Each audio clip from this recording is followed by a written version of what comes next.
Welcome back to the channel, everybody. Sammy, original guy here, aka Mr. Cannon from Advanced Wars by Web, bringing you coverage of the final round, finals, the championship of the Kesler Co-op tournament between teams Holy Polish Empire and True Grit. Now, a lot of you probably already know the outcome of the tournament, but I won't spoil anything. Just in case. Hello, Solferent. Hello, Remy. Welcome to the stream. Alright, so you're here to witness the funny medium tank man go over some cool matches. Me too. Me too. I'm here for it. I'm here for it. A little hi from France before going to bed. Stay classy. Thank you, Remy. Much appreciated. You can always come back later and watch the VOD stream or whatever, but we shall stay here and attempt to remain as classy as possible today. That is what we were going to try to do. Hot take on this map is bad because I lost on it. You know what? I lost on this map too. I'm not even gonna lie to you. I was playing in the what is it called? The Live League a little while ago. I ended up fighting on this map. Hello, Pikmin. Welcome, welcome. And isn't this your game, Pikmin? I believe. Yeah. Yeah, I think this might be yours. But yeah, this is gonna be good. Wake up, watch the stream. But anyway, so I played on this map recently. Maybe it was like a couple weeks ago or so, something like that. But I got in a match and I got paired against Alexa. And we were fighting on this map, and it was going pretty good. You know, I'm not even going to lie. I was pretty impressed by myself. I was getting some stuff done. For those of you that don't know, Alexa and I, you know, we go way back into the early days of his Live League career where he wasn't able to beat me for a very long time. And then I stopped playing Live League, and then all of a sudden he got really good, and he just started beating me all the time. So that was pretty good. Good for Alexa, I'll tell you that much. But we fought on this map. And I took the base away from him. And then he managed to stall out long enough to take my base. And then it was like, you know, a left versus right situation. And I ended up losing, unfortunately. Very, very unfortunate. But I thought it was a very good match in general. And, yeah, you know, it's one of those ones to take home, take some good information from, and learn that you shouldn't do silly things when you have leads. And that's about the end of that story. Alright, so that's about it. But yeah, hot take is that if you do lose on a map, it is actually not your fault. It is the map's fault, and specifically, it's actually the map maker's fault.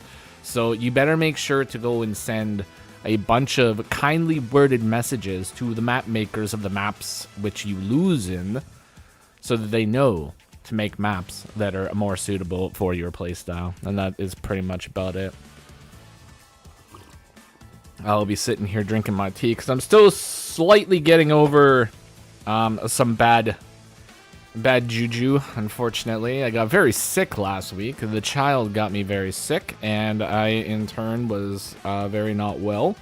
I wasn't really able to speak or do things for a couple days, and that was pretty bad. But we're back. I have a voice again.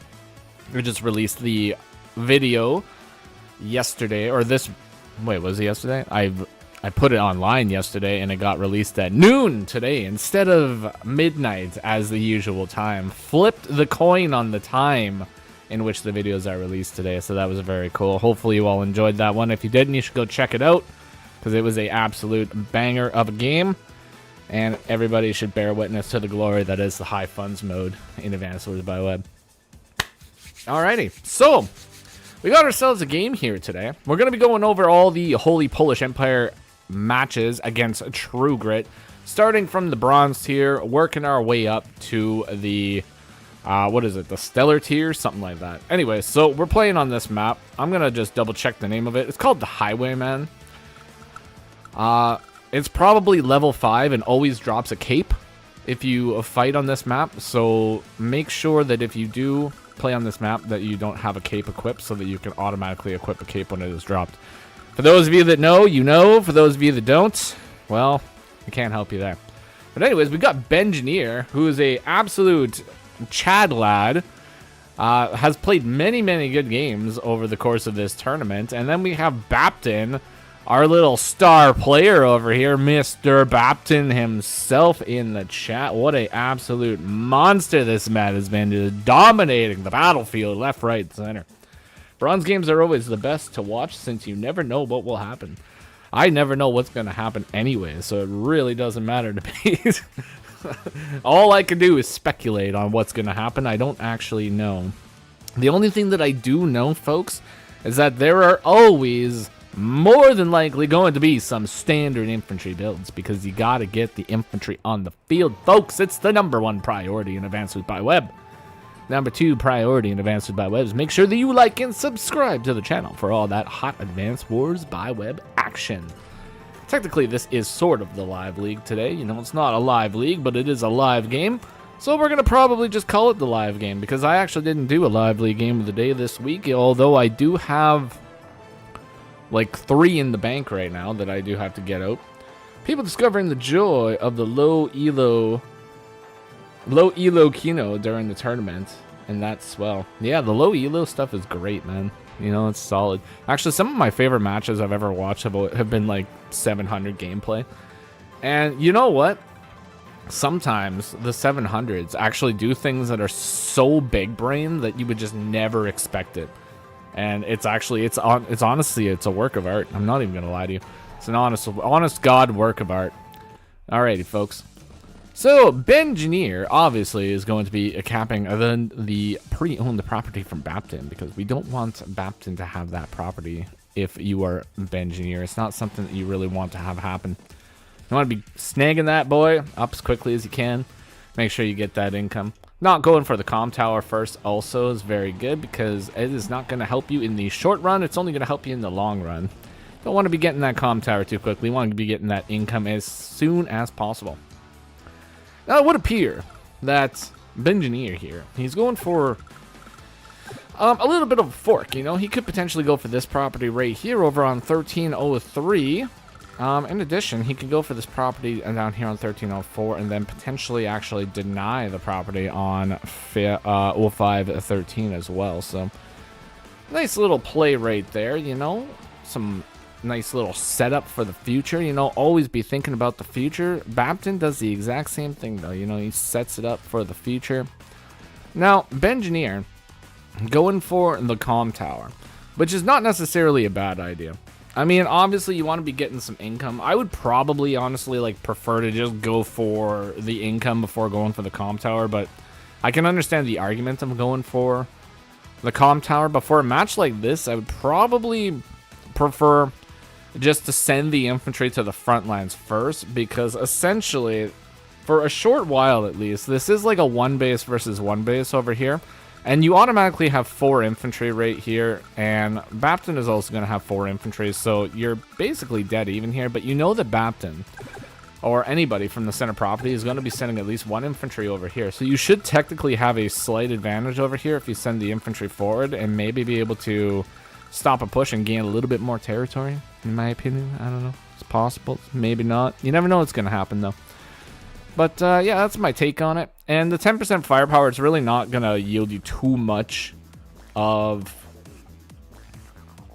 like, a benefit early on, because most of the fighting is going to be happening on 3-star terrain. Like, you're going to be fighting on the cities, more likely than not, and probably fighting on the mountains. So in all reality, you're not going to get like that much more damage out of it, unless you have 2 comm towers. If you manage to get both of them, then you know you're having a good time. But aside from that, yeah, and going for the comm tower also slows down city chain, like Joe FP over here is saying. So yeah, that is completely true.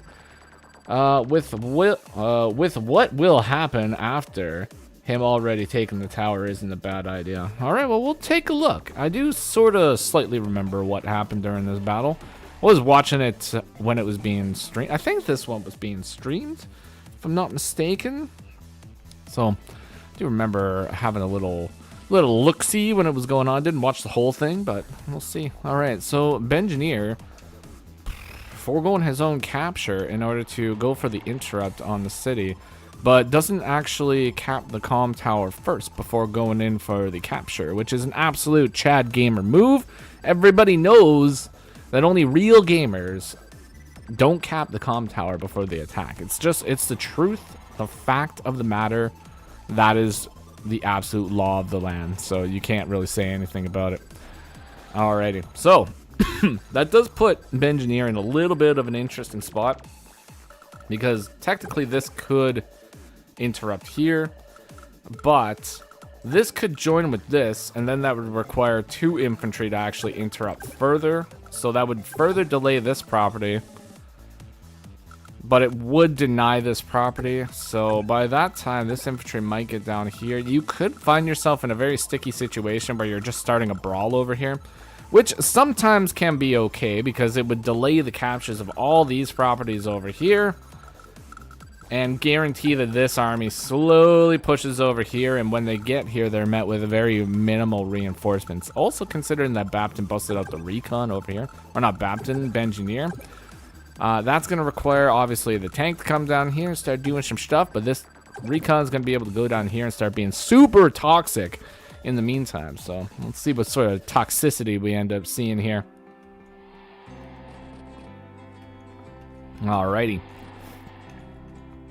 Beauty, beauty. All right, so we go for the double attack. Takes out the infantry instead. All right, so this capture is still going on. It's still going on. It hasn't been completely stopped yet, but now this infantry could technically go here, and I think you should, at least it's a very high possibility of getting a KO. Maybe not, actually. Nah, he probably won't even get the KO. It'll probably survive with 1 HP. If it was if the capture was like forgotten, forgorn, I don't know, but we'll see. We'll see what happens. All right, tanky goes all the way down here. So, yeah, that covers. All right. So if the Riki decides to go over here and be a little freaky, it is going to get blasted by a tank. So I don't think he really wants to do that. You know, I don't think that's necessarily in the realm of things that he wants to see. I mean, personally, if it was me, I wouldn't want my recon just being completely obliterated by a tank, especially this early. Oh, interesting. So we go for an attack to interrupt this city. Excusez-moi. But it's met with insane backlash. Like, some of the worst backlash you could possibly see. Like, this is not what you want to be seeing when you go to interrupt the property. Now, obviously, it's Lash, and it's also Lash with a comm tower, I believe, right? Yeah. So that's a lot of, that's what is that? That's 140. Basically, Kindle firepower right there. So that's not good. This capture would go through if he goes to capture and then joins. Like, there's no blocking that at that point. I don't know if that's necessarily what he would want to do. I mean, I personally would want to get the city and then just stop fighting for it. But it's a tough call. It's a tough call. We'll see what he does. Backlash. There we go. Yeah. The backlash was... the backhand lash was just too much. That's so strong, so powerful. See, now Bengineer's got himself actually a little bit of an issue, too. Battlecopter being introduced into the equation here is very nice, too. But now... So Bapton has actually pushed this army over here. So he's not, well, technically he didn't really have a choice because he can't push up because of the recon, technically. So he was forced to go over here. But that also now puts him in a very interesting spot because he's going to have this infantry here. This corner is now under a lot more pressure. 1, 2, 3, 4, 5, 6, potentially 7 infantry. All down there. All down there, just going over here. And then, obviously, you can stop this entire push over here just with one simple tank just coming up here. Obviously, at that point, too, Bengineer could potentially bust out a battlecopter and put an end to the tank shenanigans, but then an anti-air could be introduced into the equation. So, I don't know. There's lots of things that could potentially happen. How do you feel about Andy being the aggressor here? It seems to me Andy's sacking infantry to brawl goes against how Andy usually plays. I'm not really a huge fan of Andy being an aggressor, technically. I don't know. It doesn't really seem too great. I would probably just... I don't know. So, So it depends on, like, you can be the aggressor over here, but you also have to push with this side over here. Because if you're going to do aggression over here, you also want to be aggressive over here and send stuff over here really, really quickly so that your aggression pays off with an additional attack over here, because then Bapton would be forced to fight over here and stop the push, and then you would eventually just win this because you're way closer. So by not really going vehicles over here, it's got a little bit of an issue. I think maybe Bengineer should be like really passive over here and just try to grab a couple things and be defensive, and then go full offense over here and just take that one base, which is generally what I would prefer to do most of the time on this map, but we'll see. There was a lively debate as to whether or not Andy or Lash was better on this map. The consensus was Andy was better, but Lash was easier to play. Definitely a mistake for Andy to be the aggressor, in my opinion. Andy trying to deny income is something you can do, but not really into Lash with the power bonus. Yeah, I mean, this one is okay, technically, because you're fighting on a mountain, so the defense really stops any serious negative repercussions, but attacking this guy, I'm not really a huge fan of that one. If anything, I would prefer just to continue to attack this. Because in theory, I mean, if Bapton captures this property, he's not supposed to be able to hold the property, because you got the two bases here that will eventually overrun this entire area. So any push that you do over here is just eventually going to be thwarted, like long term. You can short term get these properties, but it's not like a long term solution. But I don't know. I don't mind being an aggressive Andy, you know, it's not necessarily like the worst thing, but yeah, you gotta do it with a plan. But maybe Bengineer's got a plan, you know, he's got some sick plans, you never know. This guy was kind of just hanging out there, got sniped over there on a road. That's just the way it goes sometimes. Andy do this, but vehicles, infantry fights against Lash is rough. Well, yeah, well, that's Lash for you, man. Every fight against the Lash is rough. Technically, Lash should be winning until, like, the power, though. I mean, that's really the only way that Lash wins on this map, is if she just completely positionally bullies Andy to the point where, like, his hyper upgrade doesn't even do anything. But if he gets hyper upgrade with enough, like, units left, then he's probably fine, you know, for the most part. Anyways, excuse me. That recon is trapped. No, he's not trapped, but he's essentially trapped. Like, the only thing he's going to be able to do is attack a recon or an infantry or run away and then get hit. 1, 2, 3, 4, 5, 6. Yeah, even if it runs away to, like, over here, it'll get hit with the battlecopter and an infantry, probably get the KO, and infantry blocks the anti-air coming in, so I think that's probably fine. Excuse me, folks. Oh, holy moly. I'll try to keep that to a minimum. Anyway, so it's Bengineer's turn. Gonna be getting a bunch of caps here. Got the second comm tower now, too. So he's got that lovely 20% firepower bonus. And he's also got a mech. So I want to see what the mech is gonna do. Got some big mech energy over here. So is this an attack?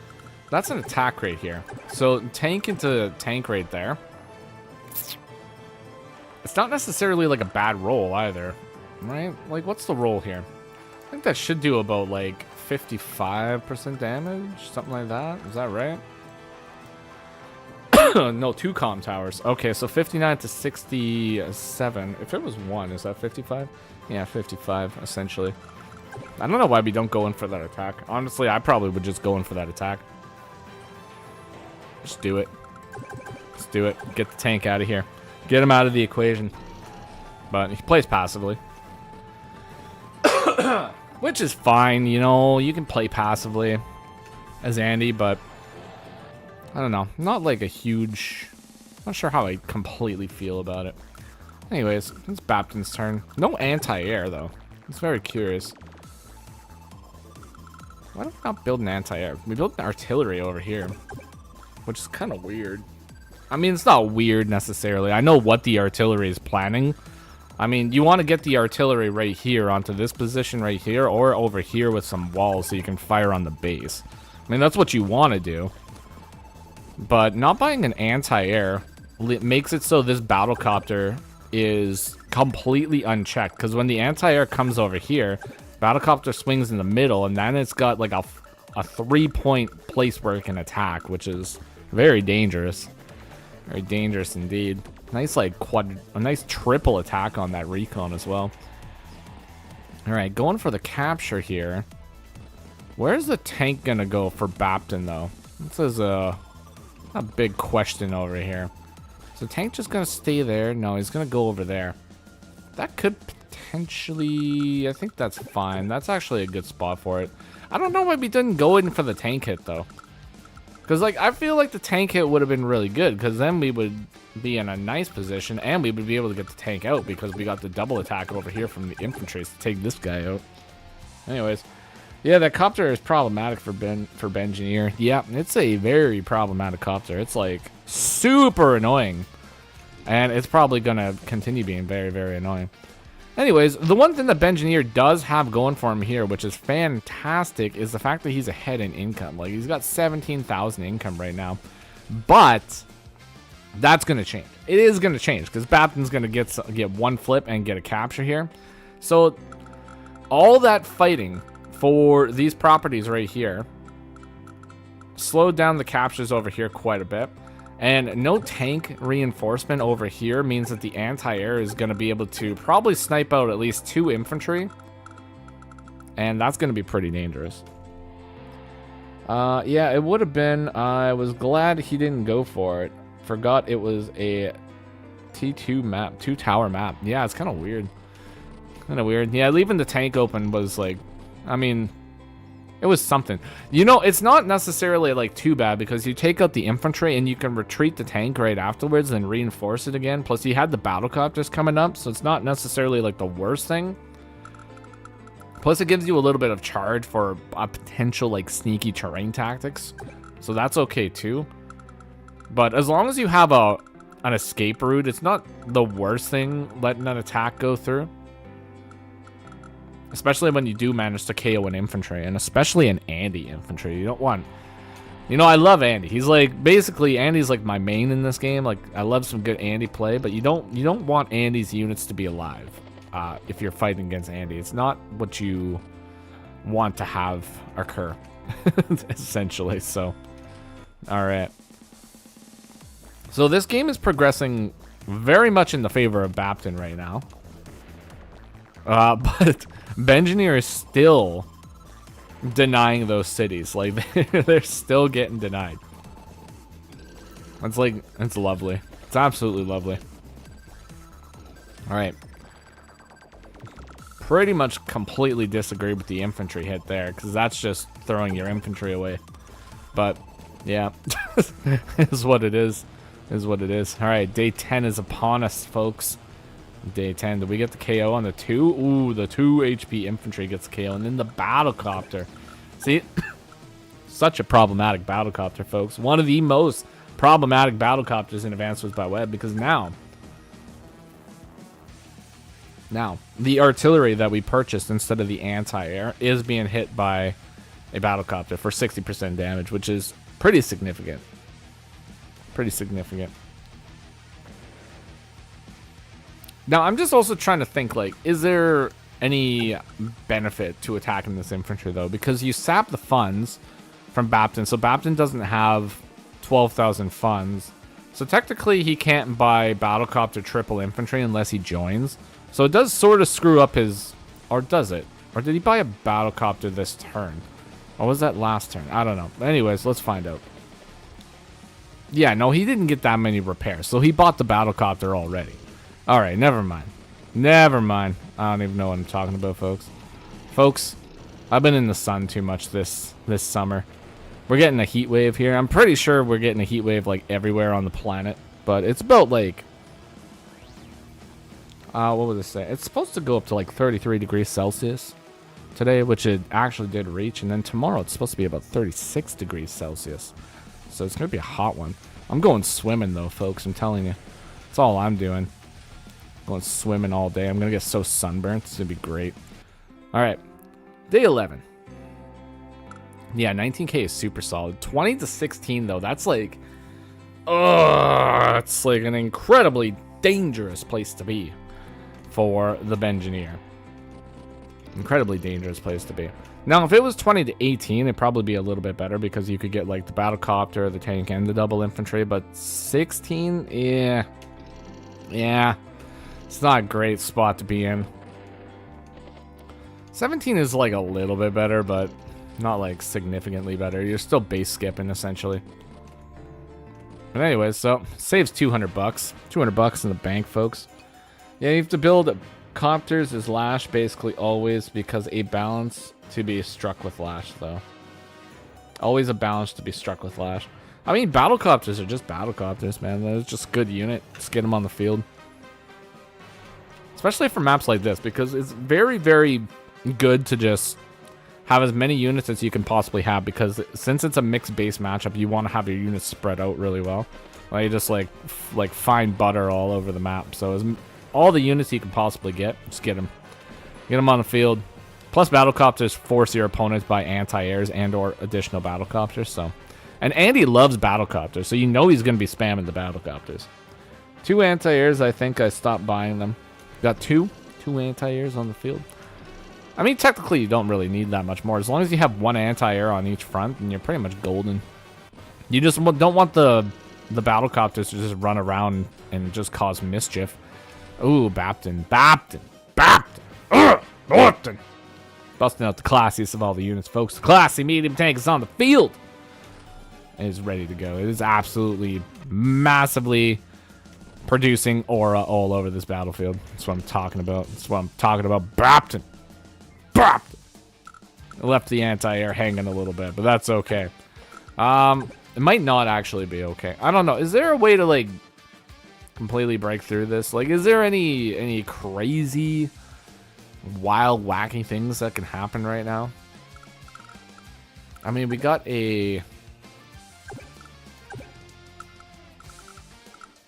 I mean, this can be hit really, really hard. Because Battlecopter plus tank will take this out. Bengineer doesn't have a super. If Bengineer had a super... Ooh, this would be really, really bad. But he doesn't have the super, so... Battlecopter tank could take this out, like I said. Then anti-airs could start mowing down some infantry here. I'd probably... Like, at this point, I would probably hit this really hard.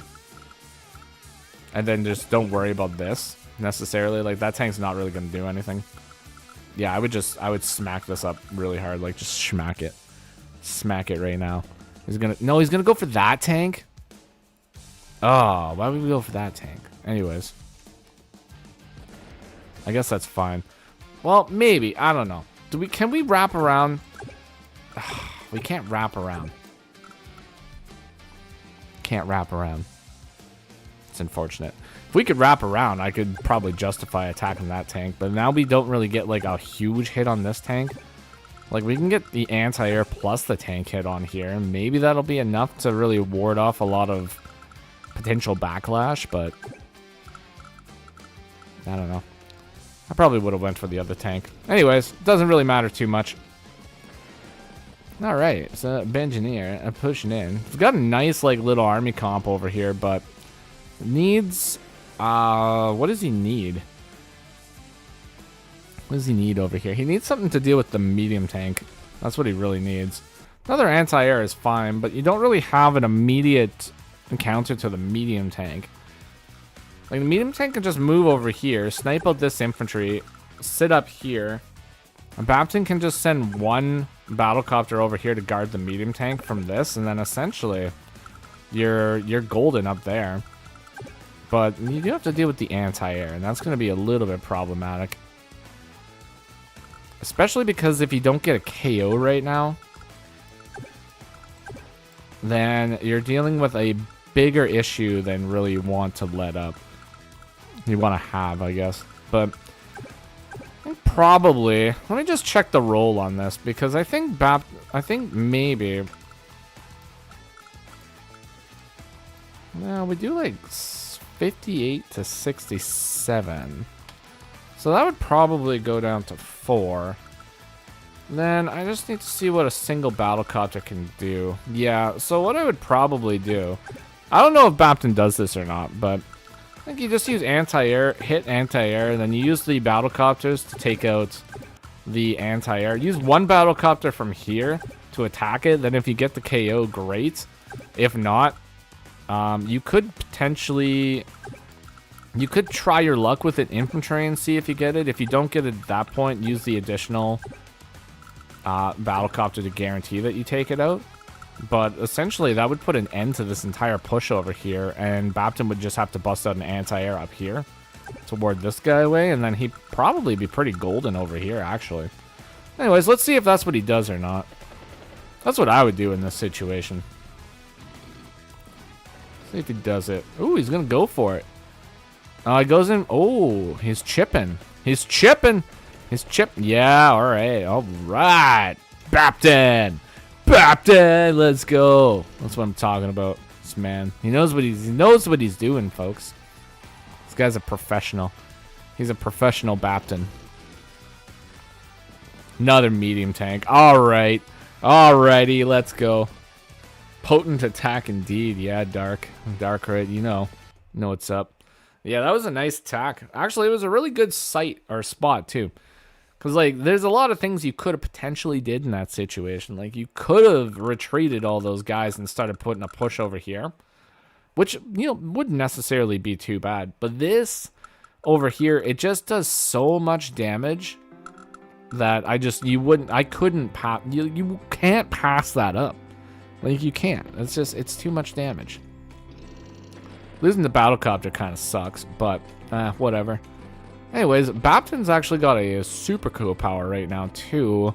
Bengineer's also got a super co-power, but Bengineer doesn't really have a lot of, like, potential to use the super co-power. Anyways, so there's some incredibly funny things that you can do with infantry, especially Lash infantry, especially with prime tactics. So let's say, for example, that we're going to be using some prime tactics today, folks, okay? So we're just going to do this. And then this was something that I was taught to by a very wise fella in a game that I once covered involving this very wise fella. An old friend of mine.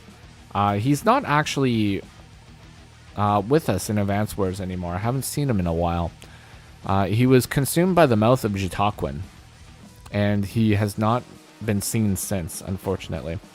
I remember Bogeus wanted me to use the cop. I mean, cop could have been okay, but I don't know. I don't think it was really needed at that point. Anyways, so my friend was consumed by the mouth of Jitaquin, and we haven't seen him since then. But I remember one time, he was like, Sammy, did you know that you can do some absolutely toxic things with infantry? And I was like, what? No way. Toxic things with infantry? I don't believe it. And he was like, oh, yes, Sammy. Sammy, believe in yourself. Believe in the infantry and believe in the luck rolls. Let Nell guide your way. So essentially what he said was you can use Sammy infantry. You can use Von Bolt infantry. You can use Grim infantry. Ooh. And you can use, what was it? Lash infantry with a lot of terrain. So essentially, you got these terrain here. You attack this. Let's say you do 14 to 23% damage, which would be pretty nice. So let's say you take it down to 8. You attack from the second mountain with another one. You're doing another 14 to 23% damage. Let's say you get lucky again. You take it down to 6. Then you can attack over here with a, let's say, I don't know, like this guy right here. That would be pretty good. You could attack from this city with a super co-power. You would do 45 to 47% damage. So let's say you're unlucky at that point. It goes down to 3. But then you can go in with another infantry and potentially get a KO that way. So, yeah, you can do some very silly things with infantry. 1, 2, 3, 4, 5, 6. And then in addition, if you use the super co-power, you could also get a shot on this tank. Then use this tank to destroy this tank as well. And at that point, there's basically no coming back for Bengineer. So if a super co-power is popped right now, I think you're pretty much golden. Alright, so we don't do that, which is perfectly fine. You know, it's not necessarily like something that you would automatically see. There is a little bit of a luck factor in it, but I think you can do a significant chunk of damage to that guy. Because there's not really much else that you can attack over here, but it does take out the tank, though, which is very nice. Now, if we did use the super, there's not really a whole lot of value we would be able to get over here, technically. I guess maybe you could get a shot on this, because you could double with the battlecopters just to take this out and get the anti-air here and take this out. And then you could move the mediums pretty far down here. And then even if you're counter-attacked by an anti-air and like this guy and this, your battlecopters would be backed up by medium tanks next turn. So I mean, it's pretty decent.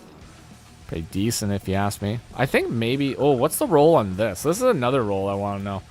All right, so let's just, because this guy's right here, so we would get a shot with a tank on a city with prime tactics versus full HP anti-air. So 39 to 42. You're probably going to do 4 damage, so that would go down to 6. And then you would also get an additional attack from a forest. 38 to 42. So you would be able to take that down to 2. And then maybe, I don't know, if there was an infantry in range of attacking that too, I think that was definitely, you got KO potential with that too. So that's also a thing that might have potentially happened, but anyways, speculation aside is what it is.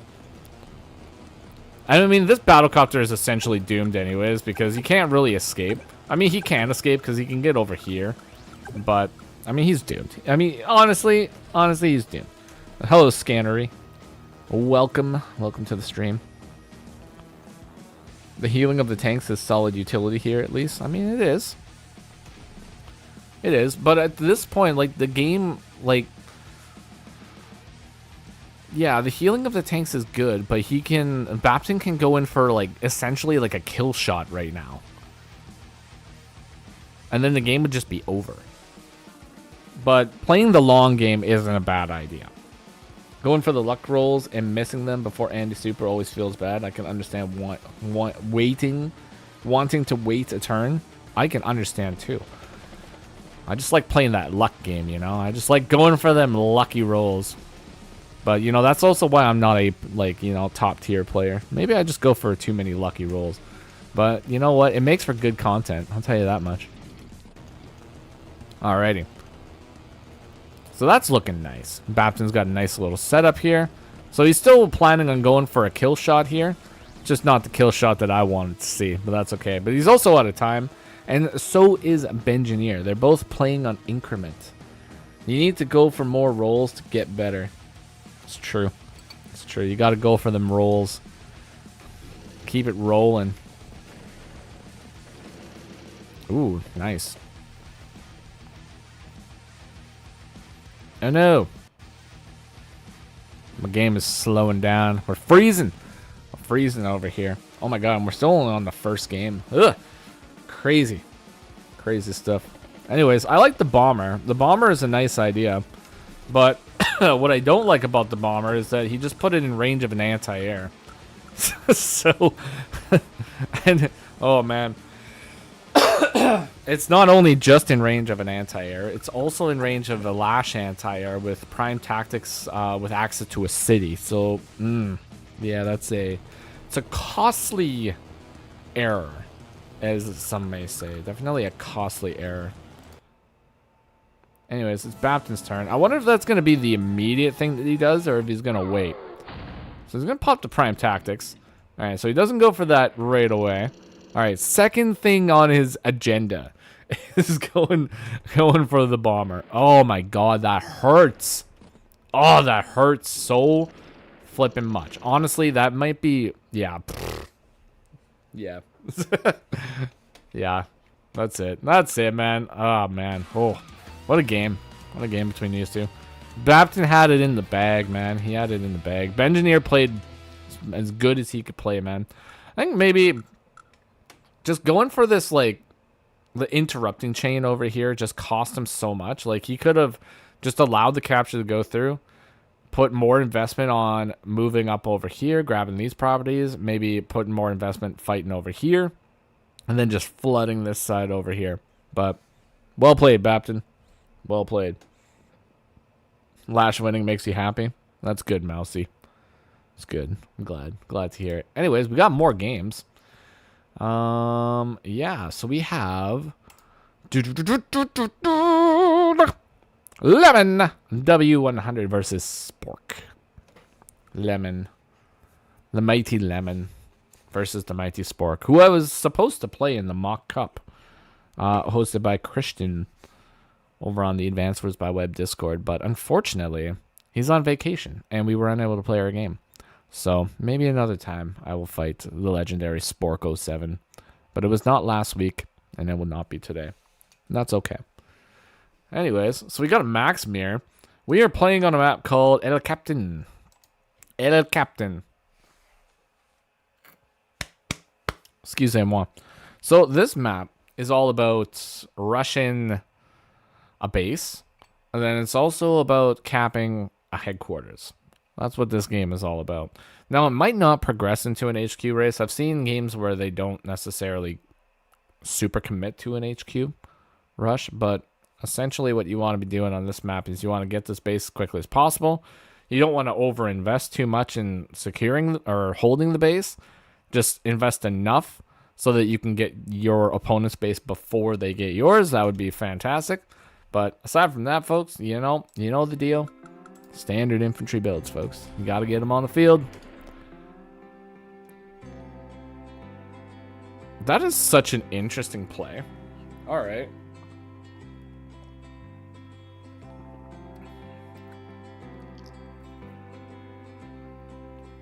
What was that all about? So, why would you just... I don't really understand the purpose of deleting the black boats. I mean, it's not the first thing I would have done. But anyways, misclick. I had to have been a misclick. Like, it had to have been, right? Anyways, that was weird.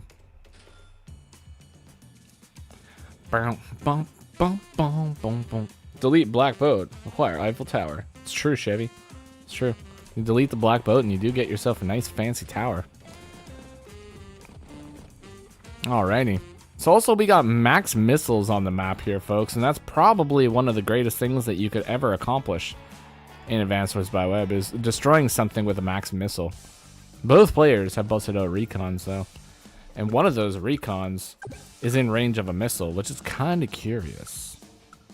It's kind of curious. It's interesting, to say the least, for why Mr. Lemon 100 would put his missile in range of a recon. Could it potentially be for some charge? Could he want to get some charge early in the game for potential nefarious reasons?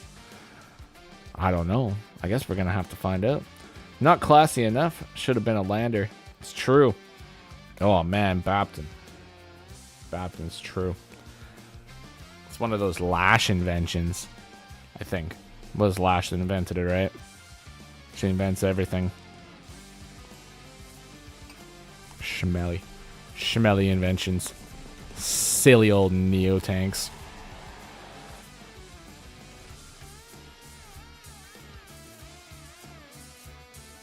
All right, I'm just confused, man. I don't even know what to think anymore. So the missile doesn't get hit. The recon just avoids it. All right, so I know what's going on here. I know exactly what's going on. They're using the missile to block the recon's path of getting over down into the corners very, very quickly, so that the recon doesn't deny as many properties. And it also delays the recon long enough that you could potentially get a tank over there. I think that's the idea here. Maybe. I don't know. If Spork completely ignores the missile again and sends the recon super far north, then that's definitely the idea. Right? I mean, it's gotta be the idea at this point. Alright, he's going for the missile. Now he attacks the missile. Missile could go right here. 1, 2, 3, 4, 5, 6, 7, 8. Recons could still get here and then get up here. I don't really know what to think about it, man. Folks, I don't know what to think about it. Let's just keep going. I want to see what's going to happen now. Now I'm invested. I need to know what the ultimate plan of these folks are with their wacky, wild recon plays, doing wild recon things. Alrighty. So Spork has busted out a tank, so he's got a tank on the field. And the recon goes all the way north, and the recon is now going to be completely harassing the infantry trying to capture the properties in the corner, which is a valid strategy on this map, because we have seen in the tournament how devastating the recons can be in the corner. You force the opponent to hit it, and that gives you charge. It does give you charge, but I think really the idea is just to slow down the recon. But now, like, Lemon is... he's in kind of a tricky situation, because his recon is going to get slowed down. It can only go to essentially this tile right here, where it's going to get chased down by a tank. So his recon is doomed. Whereas on the flip side, Spork's recon over here is going to be able to get some value. Ugh. That's not what we want to see. We don't want to see value happen. The Holy Polish Empire is not about letting true grit get value. It's a terrible idea. Terrible idea. We don't want to see it happen. Alright, well, there goes the recon. That's unfortunate. So, very nice play by Spork to actually stop the recon from getting to the corner. Now, I wonder how that's going to play out long term. It's a very good question. We'll see. Stay 7 over here. Mr. Lemon busting out the fattest moves you've ever seen in Advanced Wars by Web. And capturing a airport. Alright, so we're going for the airport now. Blocked by a tank. Could potentially get interrupted over here by the tank, but that would result in a tank being struck. So you could also potentially go in with 8 HP infantry. Probably be able to clear the 5 and then interrupt with the 4. Sacrificing that. That's also a possibility. See what he decides to do. We'll see what the legendary Spurk07 decides to do in this situation, because he is definitely going to be having a lot of money. He's going to be having a lot of money pretty soon, because he's going to be getting access to those corners, which is going to be so much money. So much money in the corners, folks. Oh my god. Essentially, all Spork really needs to do with this recon is he's just got to get the recon up over here so that he can hit this infantry. If he hits the infantry, he stops Lemon from getting all the properties. Oh, he doesn't do it. He goes into the middle. Oh. But that's the entire reason why we have the recon, is to go up into the corner and stop that infantry.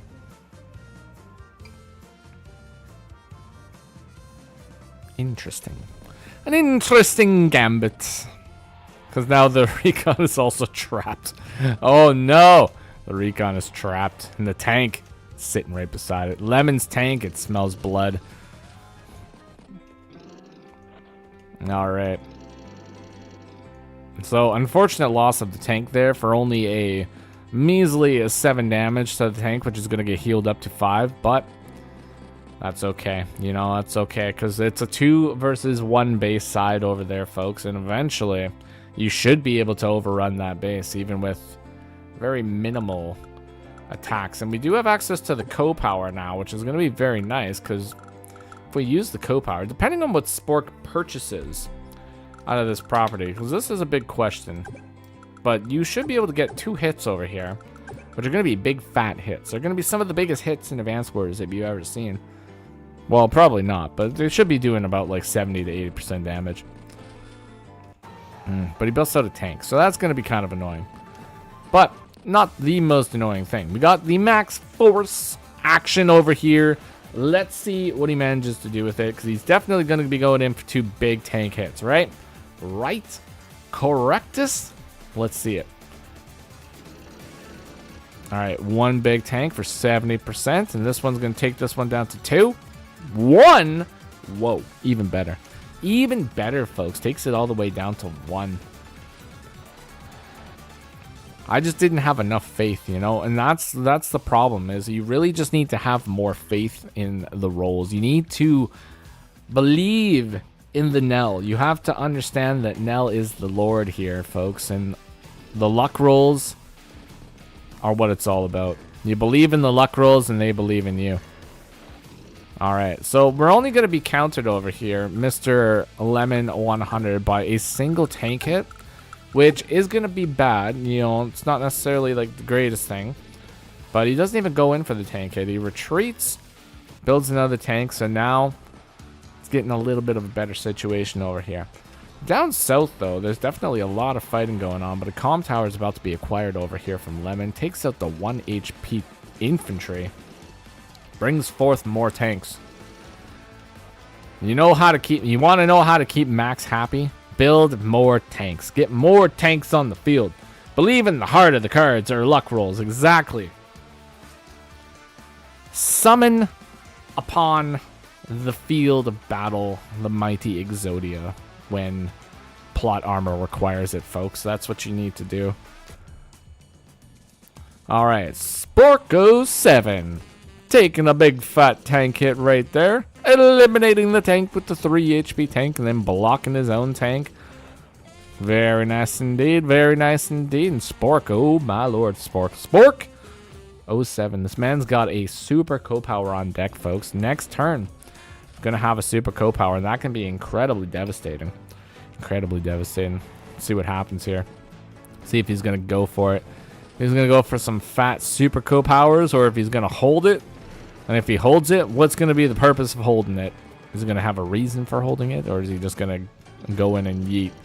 Because technically, at this point, excusez-moi, I don't really see like a huge reason for him to pop the super co-power. I think he's investing far too heavily into this corner over here and not investing into attacking this base over here, which I think is going to cost him like quite a bit here. Like, you really need to invest more in attacking this base and less in holding this base. I mean, the income is essentially even though. Okay, so we're just using a normal co-power. We take out the recon with it. Now we're going to bust out battlecopters. Alright, so, yeah. Battlecopters. They're great. They're super great. Super great units, folks. Got to get them on the field. Could just be a double cop time. Could be a double cop time, but... I mean, one battlecopter is great. Tank is fine. I still think it's just too much investment over in the other corner, but I don't know. You know what? It seems to be doing some damage, though, because you got some pretty significant hits over here. That's kind of a problem. That being captured, definitely a problem. Comm tower being captured, though, is also a problem. That's going to be a lot of firepower for the Lemon. The Lemonator. He's going to have so much firepower. Now, hopefully he caps the comm tower first, and then maybe if he caps the comm tower first, does his tank do enough damage with a 2 comm tower co-power into this tank here? Get out of my way. Boom. Ooh, it doesn't. It only does 71 to 78% damage. That's unfortunate. Could have been so much more. But, you know, unfortunately, that max defense with the power is just too much. So we're going to pop the power anyways, though. And there goes that. Oh, he blocks the flipping tank, folks. He blocks the tank in. That's not a bad move. It's not a bad move. Copters are so good on this map. You play Max instead of Sammy, despite all the good things Sammy can do here. Copters are just way too powerful. I mean, Sammy's got play, but the play can be denied very, very badly if Max establishes his foothold and does what he needs to do. I mean, if Max gets his foothold and starts pumping out the air units, he should be able to beat Sammy like all the time. Almost all the time. There are instances where Sammy is going to win, but it depends on how quickly Sammy manages to take the base. If Sammy takes this base really fast and manages to hold out on the other base, she can expand fast enough to allow for her victory over Max, but man, if she doesn't do that, she's got herself a little bit of a problem. All right, is that in range? 1, 2, 3, 4, 5, 6. Oh, that's like really bad. Oh, that's really bad. That's gonna be so bad. That's so bad. Oh no, and there's only infantry blocking it. Ah, or backing it up. Ooh, that's. Oh man, I don't know. I don't know how I feel about this attack, because this is gonna be able to go over here, maybe attack that, and then this guy's gonna come up here and attack this, and then we're gonna get a lock. Gonna get a big old lock on the base. Oh dear. Oh dear. But does a? I don't think it. Oh wait, does a tank? Oh, if a tank one-shots, does it? Oh my god. Oh my god. Oh my god, it's gonna be so bad, because then this is gonna move over here, this is gonna move right here, then this tank can move right here, then this tank can move right here, taking this guy out. And then it doesn't even matter if you leave the airport unlocked, because you have an anti-air literally right beside the airport. Ugh. It's gonna get spicy. It's gonna be some spicy stuff. Going with the Tau principle, 2 hanging copters, but can only hit 1. I mean, it's true, you can only hit 1. But, like, I don't know, man. I don't know. It seems like a very risky situation here. Oh, he goes in with that one. Goes in with that. Ugh, I don't know. You know what? I guess, like, you don't necessarily need to hit this, but, like, you can hit it, and it would be so funny. And I would like it so much. But anyways, he doesn't do that, which is fine. Anyways, so... yeah, another anti-air into the equation. Very nice. So now the battlecopter, like, quite literally cannot do anything. It can't. It can't do anything. Can't even go north. Can't go south. I can go there, I guess. But what fun is that? What fun is putting the battlecopter in the one place where it's safe? Doesn't make sense to me, I'll tell you that much. Anyways, well played by Spork, finding the one spot where it can be safe. Alright, and over here, like, what do we got going on? Got an attack right here. Taking out the infantry. Are we getting close? Are we getting close to the smothering of the base?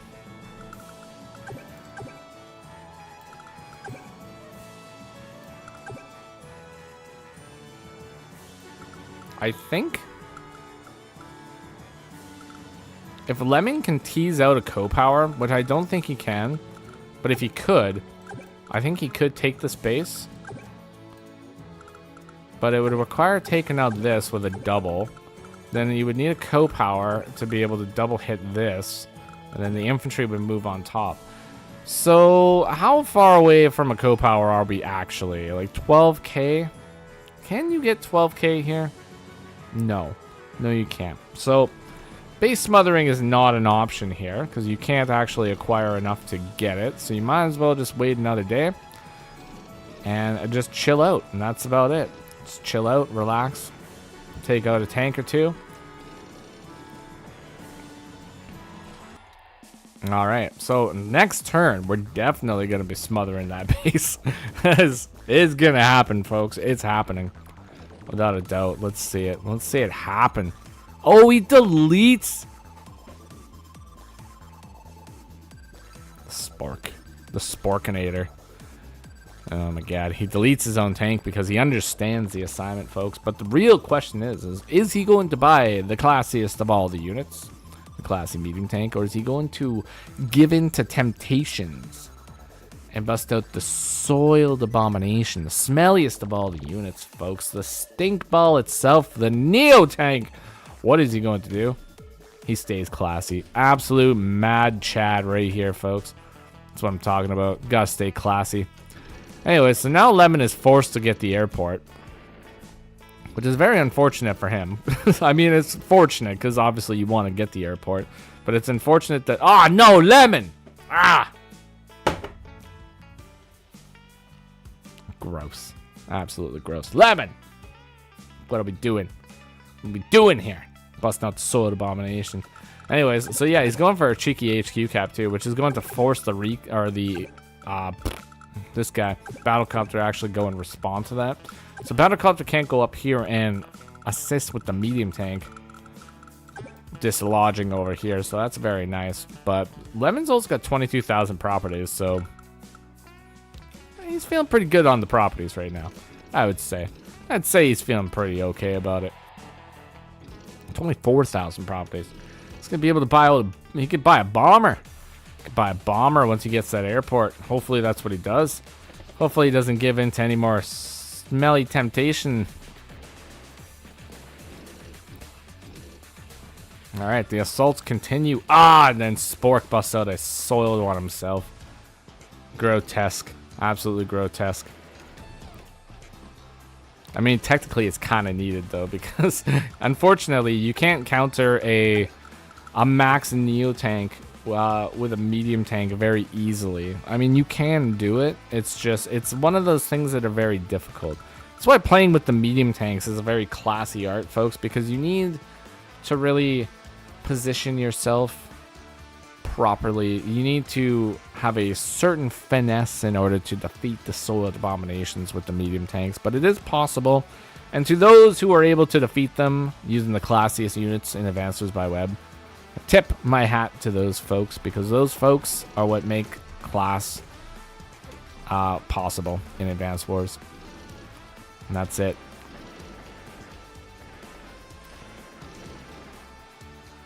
Alright, so that was some pretty big hits. Oh, bust open the pipe seam as well. Getting a little bit of access over here. Spork, though. Does Spork have a... Oh, does it? Here's a question. Here's a big question for the folks at home. So if we're going to be going in for this attack, we have a co-power. It only does that much damage. It's not enough. You might be able to maybe cheek it out. Nah, it's not enough. It's not enough. If it was a one-shot, though, that would have been a sick Neo tank shot. But I don't know. I don't think it's possible. He's gonna go for it. Nah, it's just. Oh, would you look at that?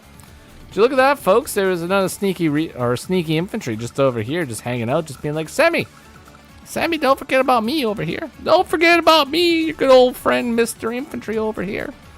Allowing the Soiled Abomination to attack another Soiled Abomination, just spreading the filth all over this battlefield, folks. Oh my God. Jeez Louises. Anyways, that was a huge hit from the Spork, so well played indeed. Well played in finding the little break there. Lemon's gonna bust out a bomber though, right? It's bomber time. It's flipping. Is it? It's bomber time, right? Let's flip and go. Like, let's get a... why? Just get a bomber on the field. Anyway, so obviously the Neo tank is going to be able to take out the classiest unit in Advanced Wars by Web over here, which is very unfortunate. But I would have much preferred it to be a bomber. It would have been much, much nicer. But obviously, with the attack of this guy, you do need a counter to the additional Neo tank, so it does make sense on paper, but it's a very smelly paper indeed. Spork 07 has resigned the battle because he knows it is absolutely futile, and he is disgusted with himself for having been forced to play with these smelly units. But well played. What a game between these two. Very, very interesting game. Very neat gameplay between these two. And actually, you know what? It was pretty nice. But I think that Spork should have just went up here with his recon and attacked this infantry. Like, what was it? Like, day, like, I don't know, maybe like, was it 9? 8. Right here. He should have just moved the recon up here and just attack this guy, because that would have stopped so many captures over here. And I also would have made the tank move up here, giving him more time. So I think maybe that might have been like the point in which it kind of all went downhill. But yeah, I totally would have went for bomber. That's right, dark. Lemon's got Spork backed into the corner. Yeah, exactly. There's not much Spork can do at this point, but I mean, he played well. Not gonna say he didn't play well. Spork's a solid player, man. Put in a solid effort, solid Spork effort, and we all love him for it, folks. Anyways, we're gonna be moving on to the next game over here, which is the game between Magician 2000 and Tian's Realm. over here. So I'm going to actually just do a shameless plug here real quick. So I am going to be hosting a new event here very, very soon. It's going to be called King of the Hill, which is a very good show for those of you that may or may not be acquainted with the show. But anyways, so essentially what it's going to be is it's going to be a reoccurring streamed event where it's going to be a mini tournament where 4 players battle for the chance of becoming the contender, or in the very first stream, the champion. And then the champion is going to be the King of the Hill. And then 4 more contenders are going to battle once again for the shot of being the contender to take the throne away from the King of the Hill. And then on a separate stream, they are going to be battling out in a best of 3 to become the new king or retain their title.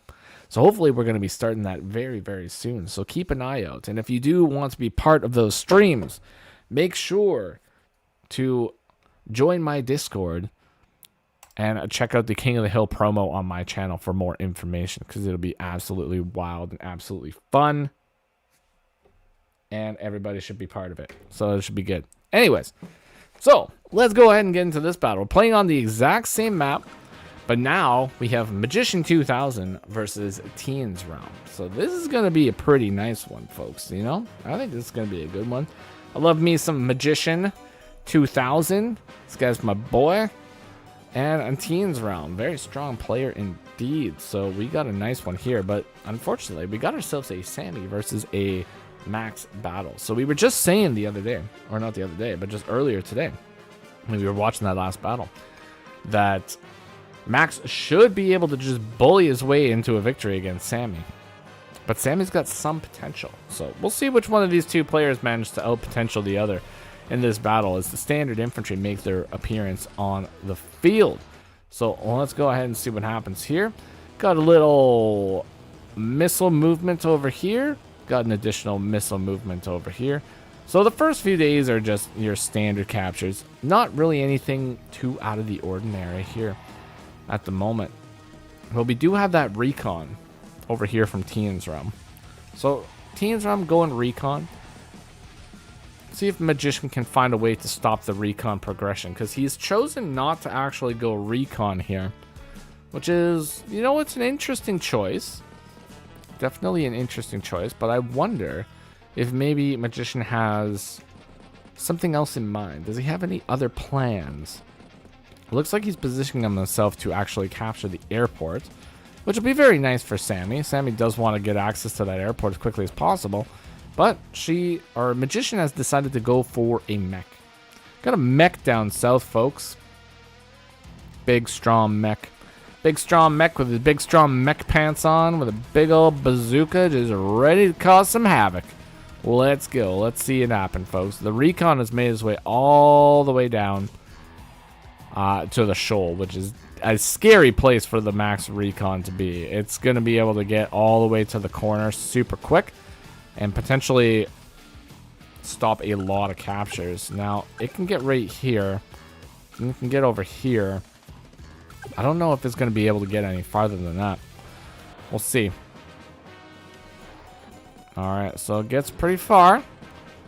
Another tank is on the way. It's going to be chasing down Magician's tank. And we got the mech spam from the Sammy. You gotta love the Sammy mech spam, folks. Oh my god. It's honestly one of the greatest things in Advanced Wars by Web. Now, most of the time, mech spam is actually kind of a terrible idea, and it's probably never going to work for you.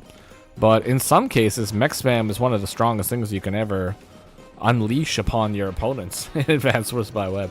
Really just, it's map dependent, you know? That's all it is. At the end of the day, it's map dependent.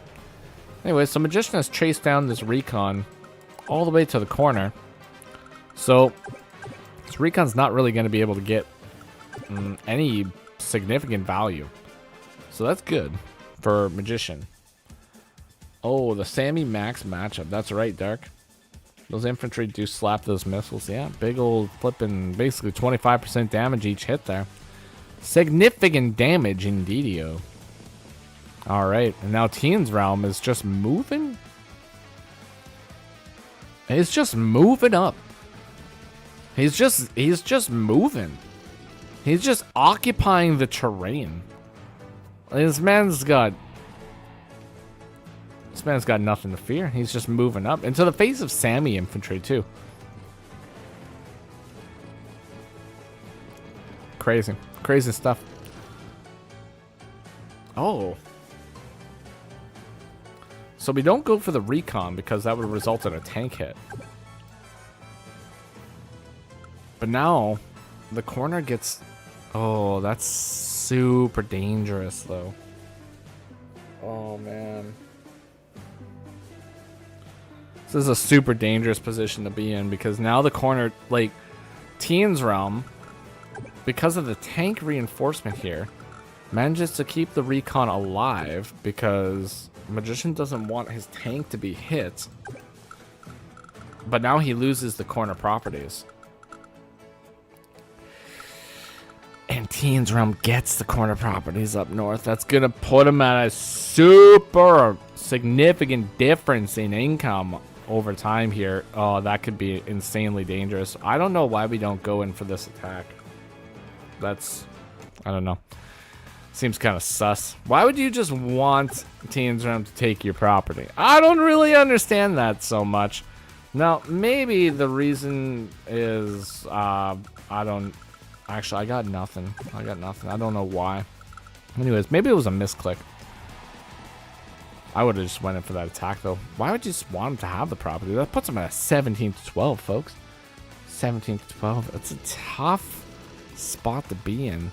Luckily, the infantry cap in the comm tower survives with enough HP to actually get the capture. When the mechs are getting very, very close. Very close to the base. But one of the big issues here is the fact that Teen's Realm just captured all those properties. It puts him at 17,000 income. Which is a very, very good spot to be in when you want to be stopping mechs from taking a base, because there's a unit that you can purchase, which is it's very classy. Sometimes it comes in different colors. It starts with medium, and it usually stops mechs. So I don't know what that is, but we're gonna find out probably pretty soon. So let's see what happens here, folks. Let's see if he goes for it. Teen's Realm's got 21,000 funds. 21,000 funds, and he's snagging the comm tower. 18,000 money coming in every single turn. He busts out the classiest of all the units, folks. The classy medium tank is on the field. Oh, and it's ready to go. It's absolutely ready to go. Anyways, so Sammy does have some play here because she is gonna, with a co-power, she can surround this, which is very nice. And with a co-power, she can also get a shot on the anti-air with a mech. And then you can move the artillery. 1, 2, 3, 4. Well, you can move it right here. So you can fire upon this. So, I mean, there's blocking here. There's blocking that can happen. Alright, so we're doing the double time. Going for the block. Going for that anti-air hit. Very nice. Very nice indeed. Oh, go for the captures. I mean, going for the infantry are fine too. I would like to get at least one capture out of this though. That's too, well, I guess it's 15 to 17 now. So yeah, the infantry hits do make sense. They do.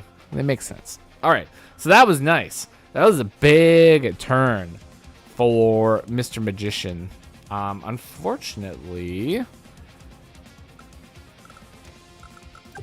Now, is it unfortunately? Ooh, I don't know.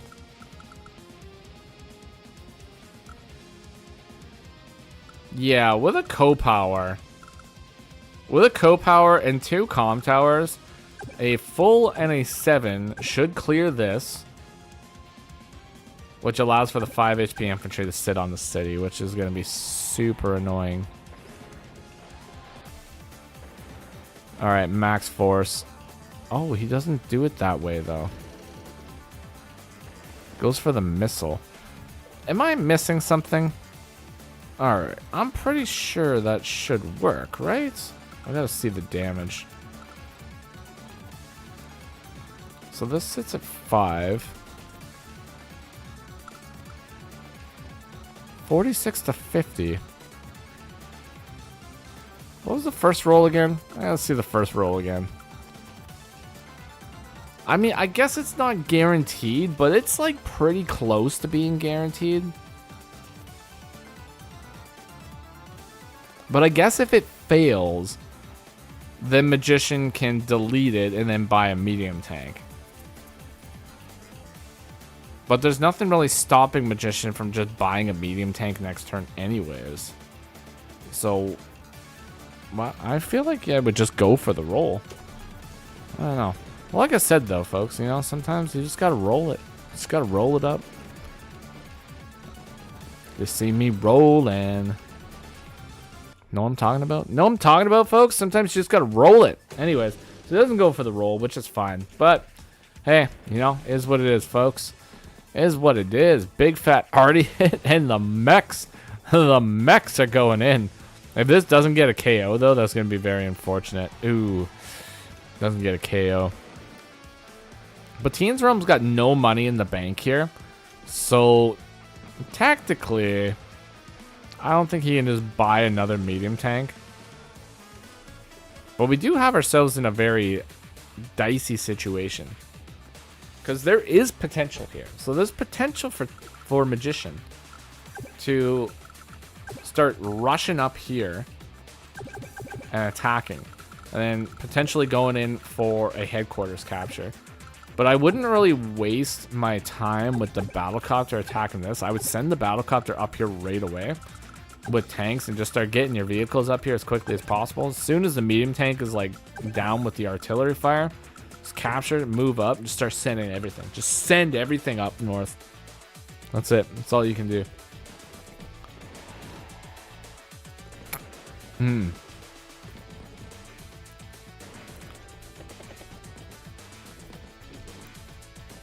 Alright, so Teen's Realm, he gets the base coverage.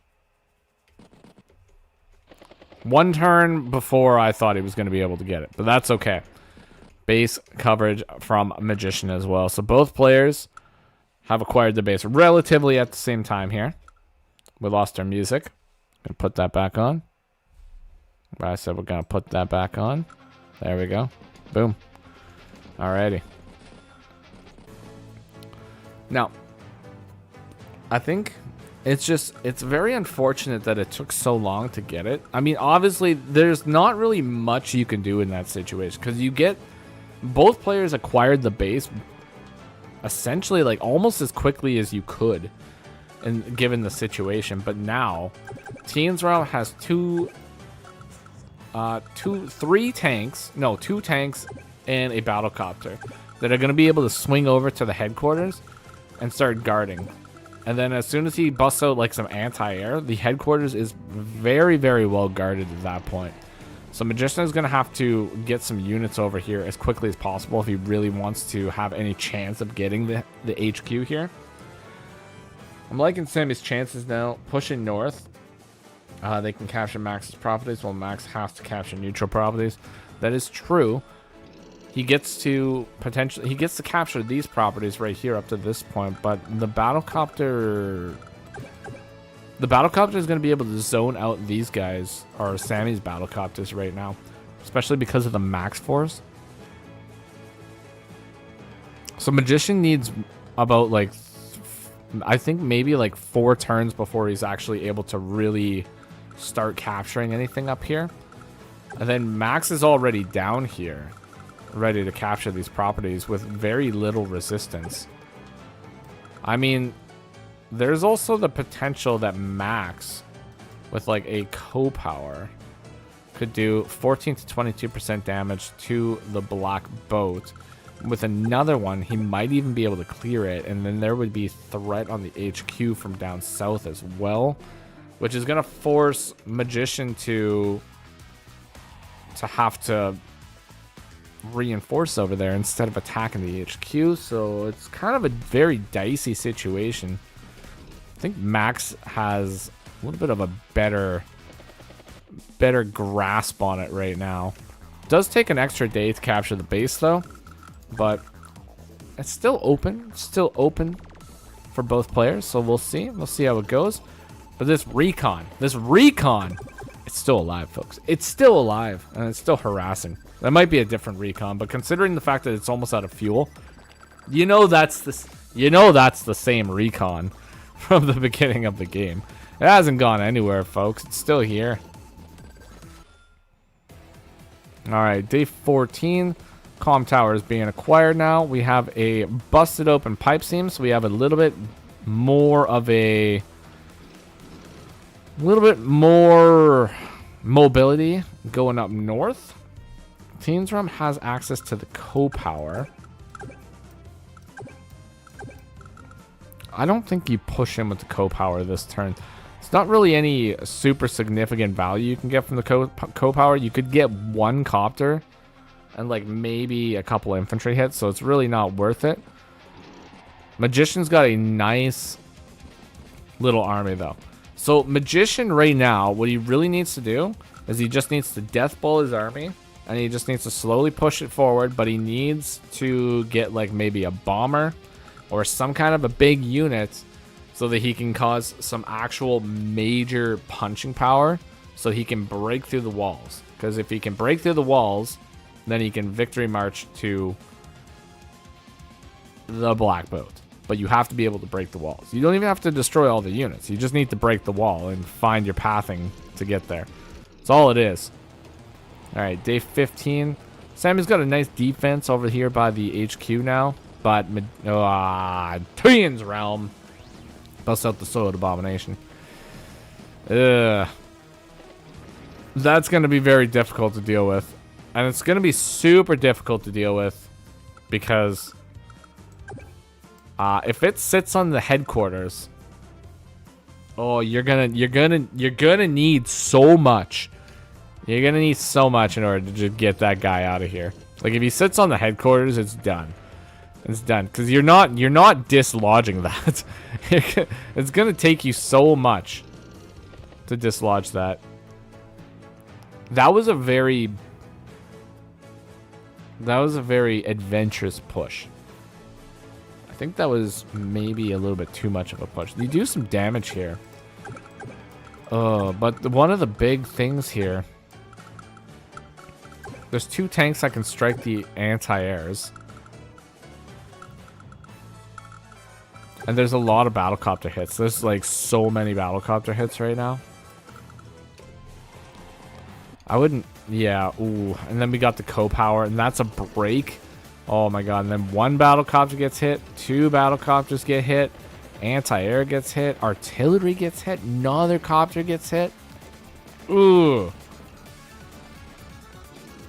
That was a gnarly co-power, folks.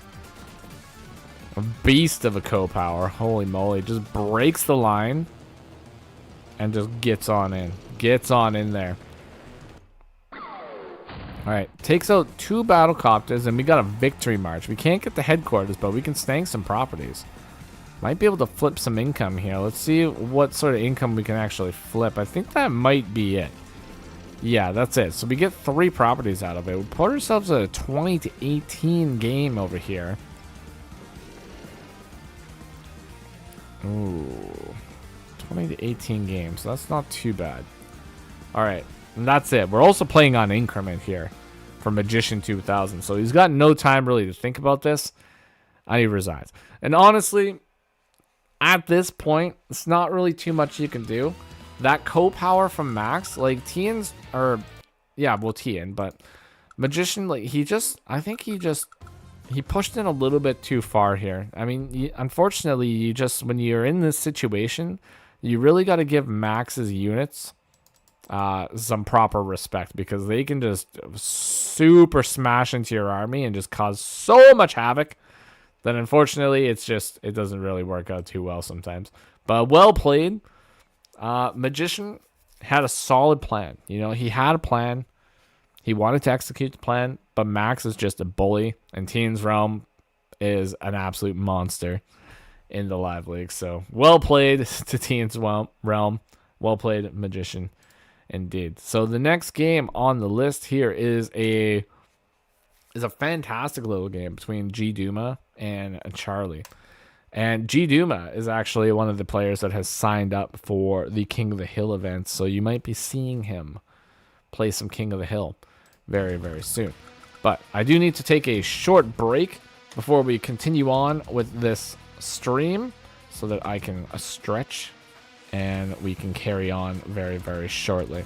So we will be back in about 5 minutes. Until then, just hang out.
All right, folks.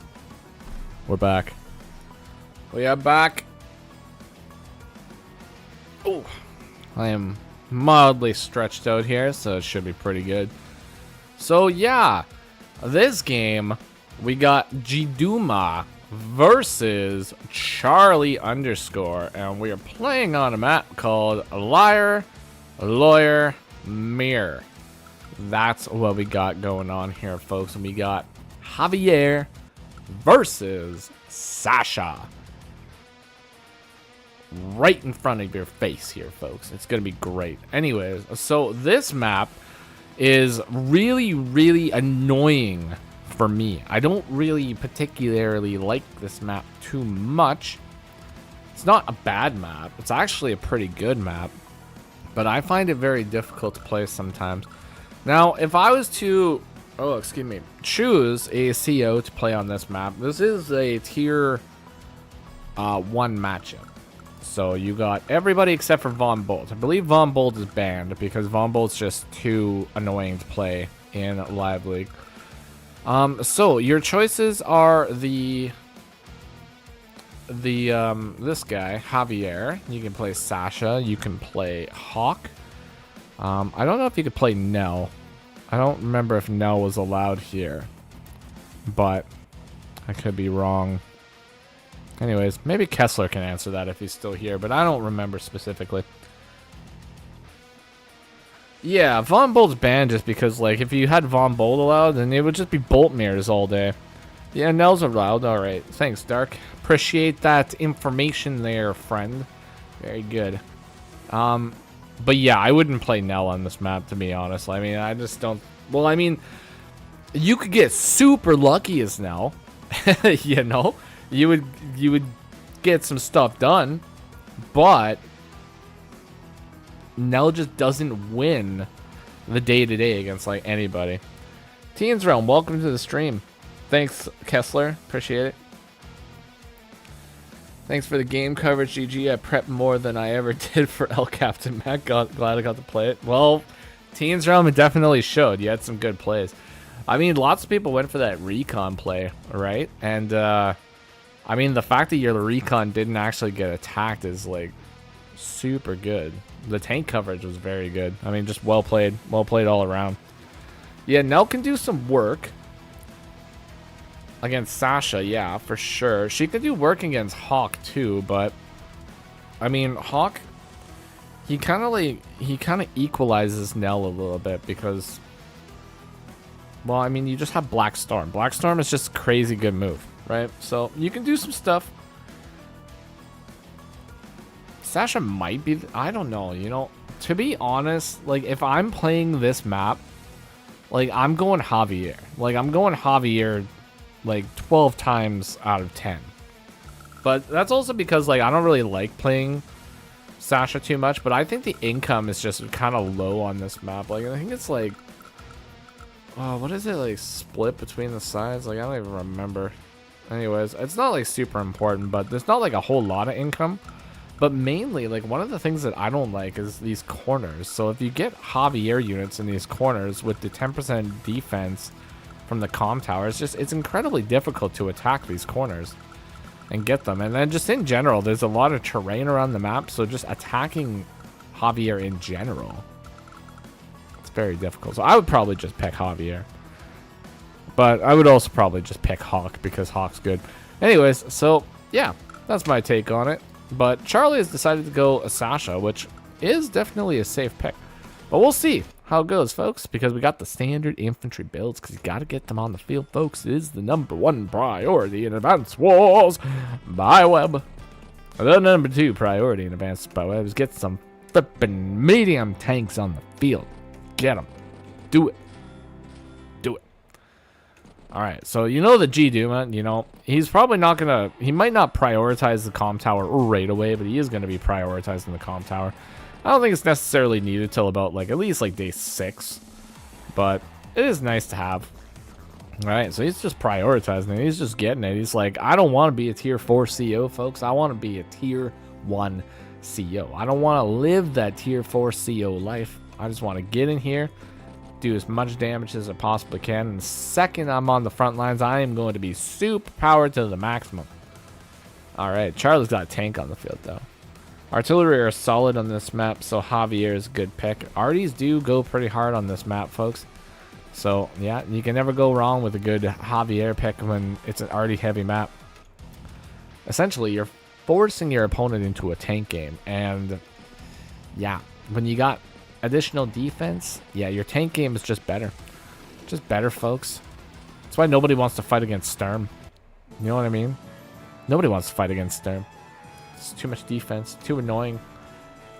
Too annoying doing the calculations. Just nothing ever works.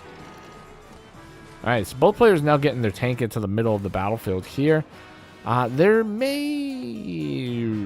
no interrupts. There's no interrupts we're going to go for. I don't see Charlie sacrificing a tank to go for an interrupt. I also don't see him sacrificing his own capture to go for an interrupt, so probably not things that are going to be happening here.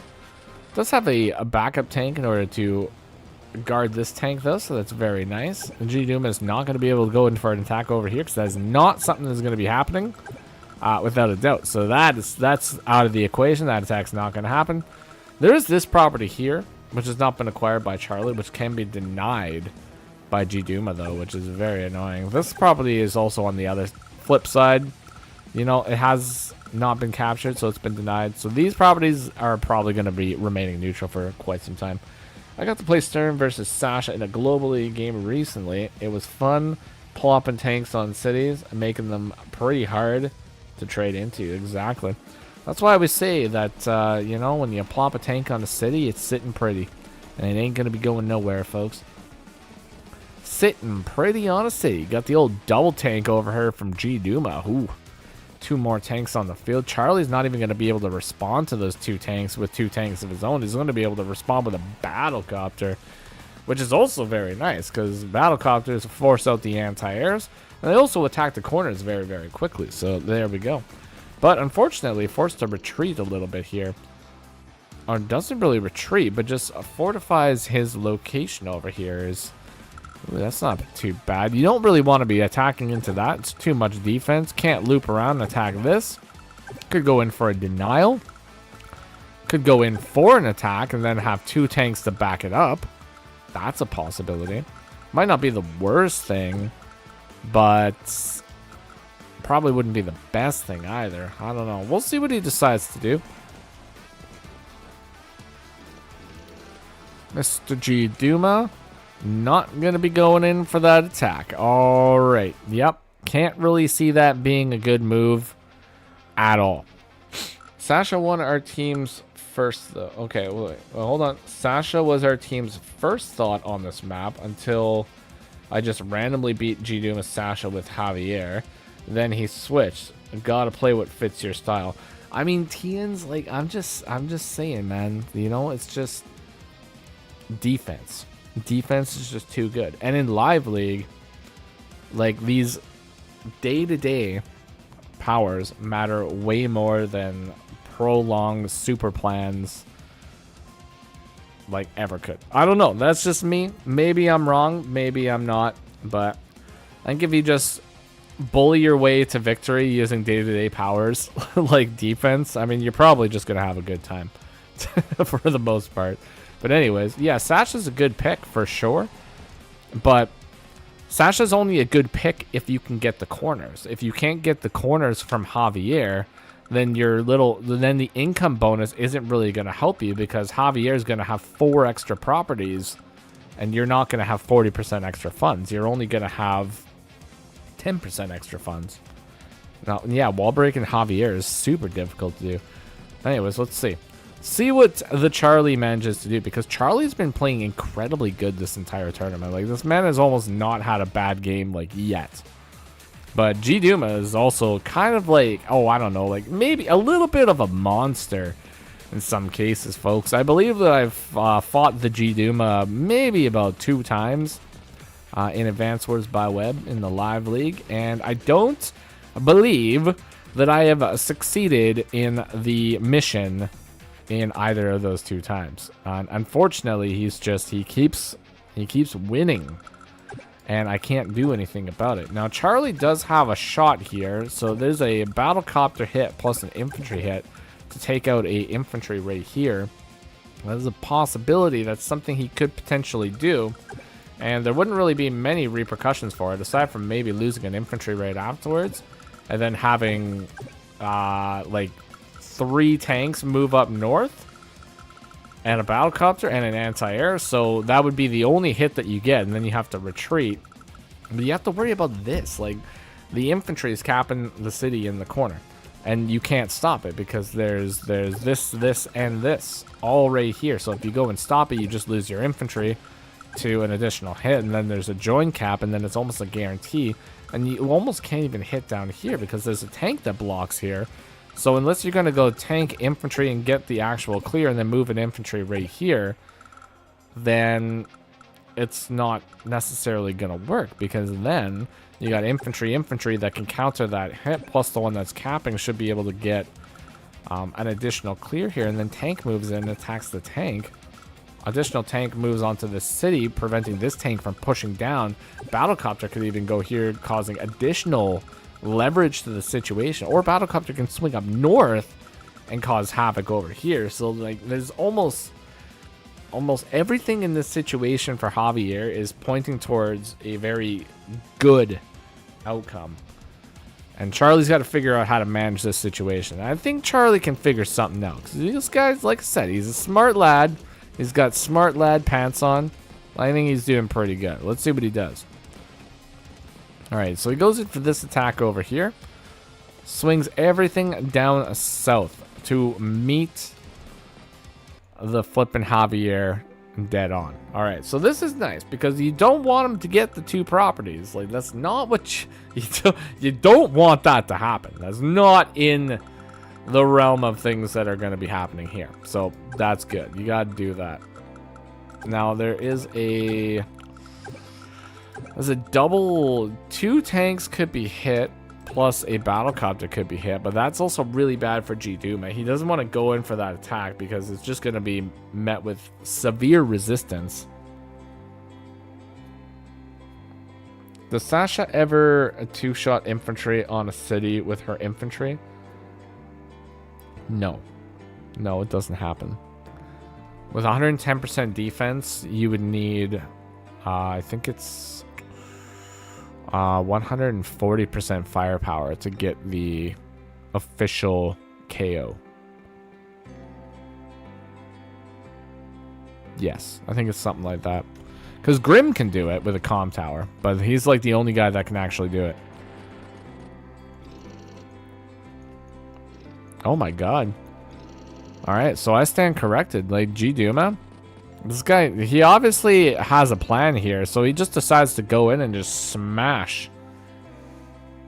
He's just smashing into it.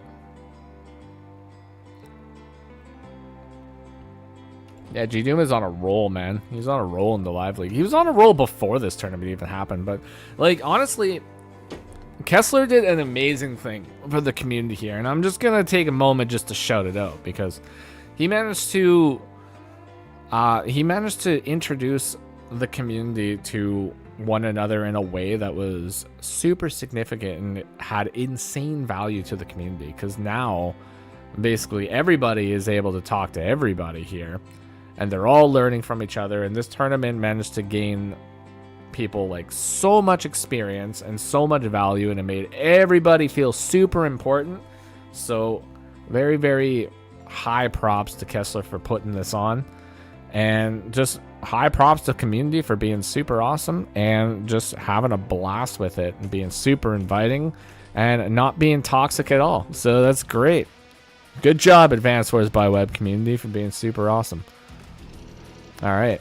Oh, fat battlecopter hits right here, folks. And then leading into the co-power. Oh, is it enough to actually grab the south, though? Because this is one huge question. Because you don't...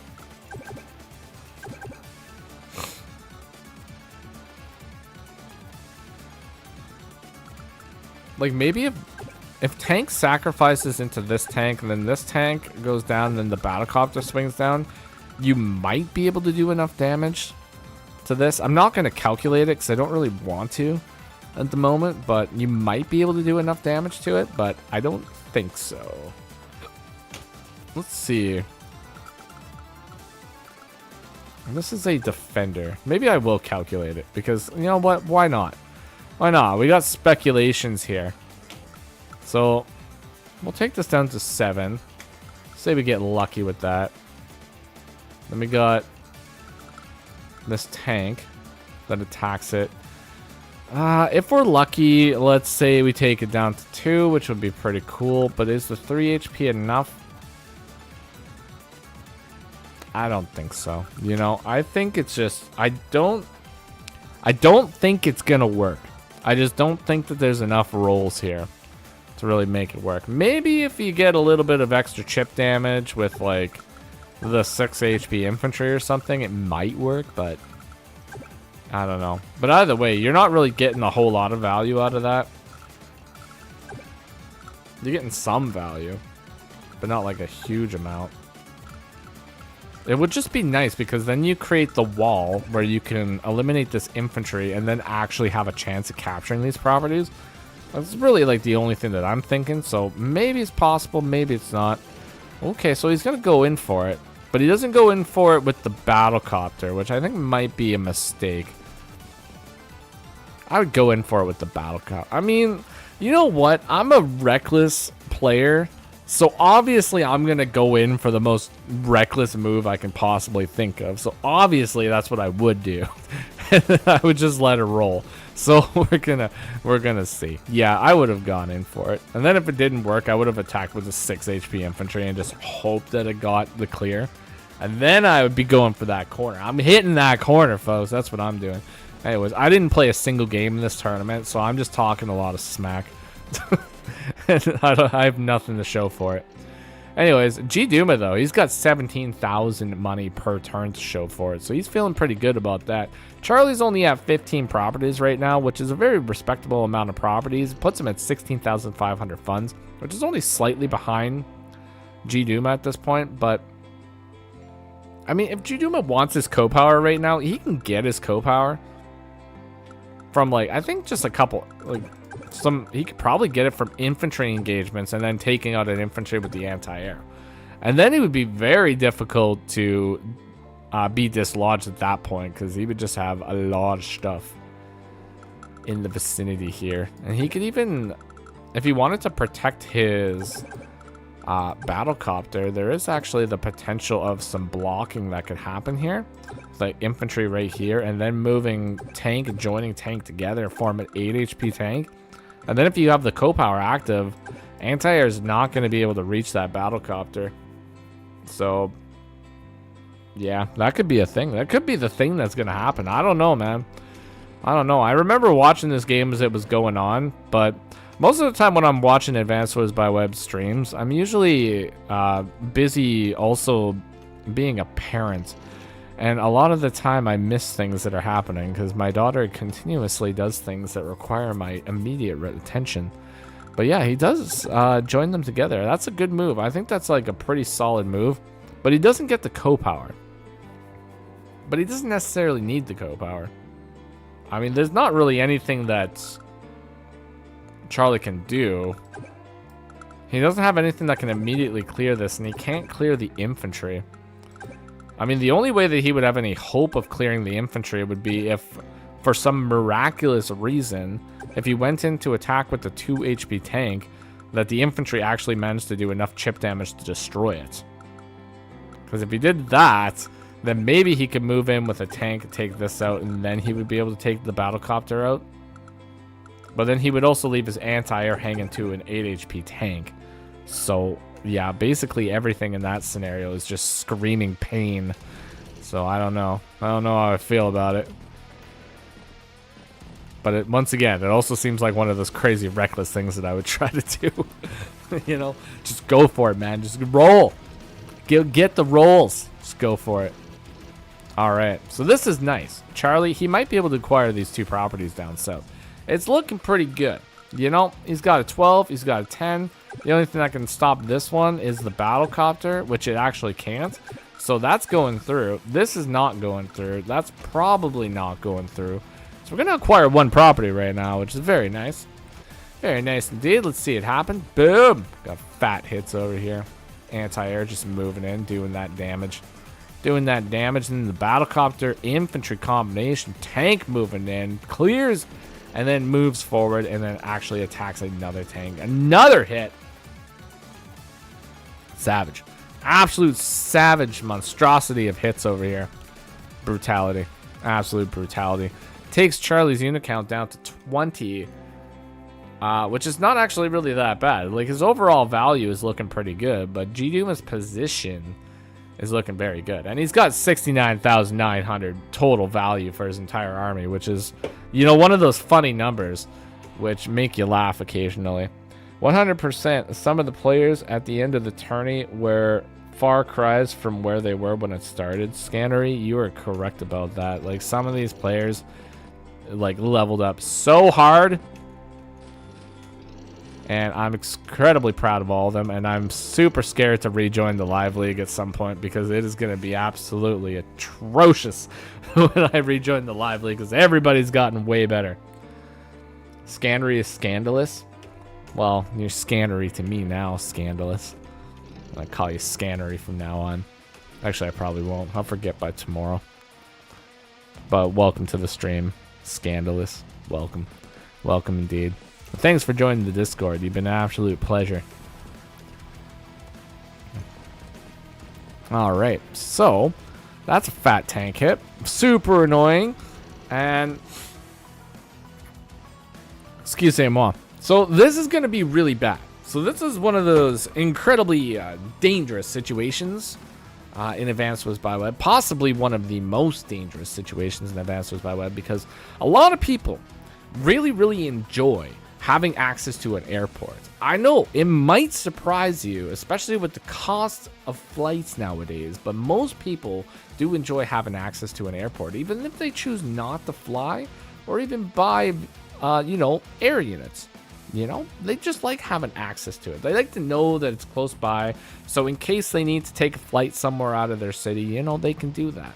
But what they don't like to have happen when they want to have access to the airport is have an anti-air unit positioned right outside the airport so that the second you go into that plane on your trip to a very nice location, you know, maybe some exotic beach somewhere away from the tides of winter, you don't want an anti-air to be there. So the second you're about to take off and enjoy yourself, you just get blasted out of the sky and your hopes and dreams just get shattered in a pile of fiery napalm and destruction.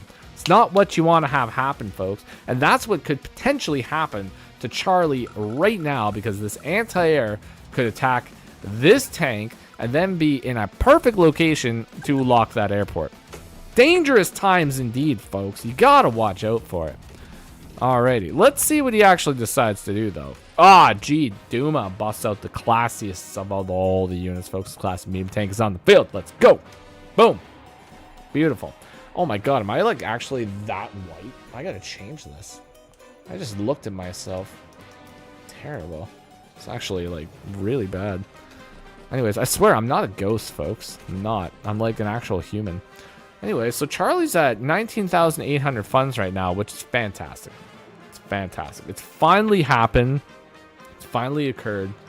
We're at the point where we're ahead in income.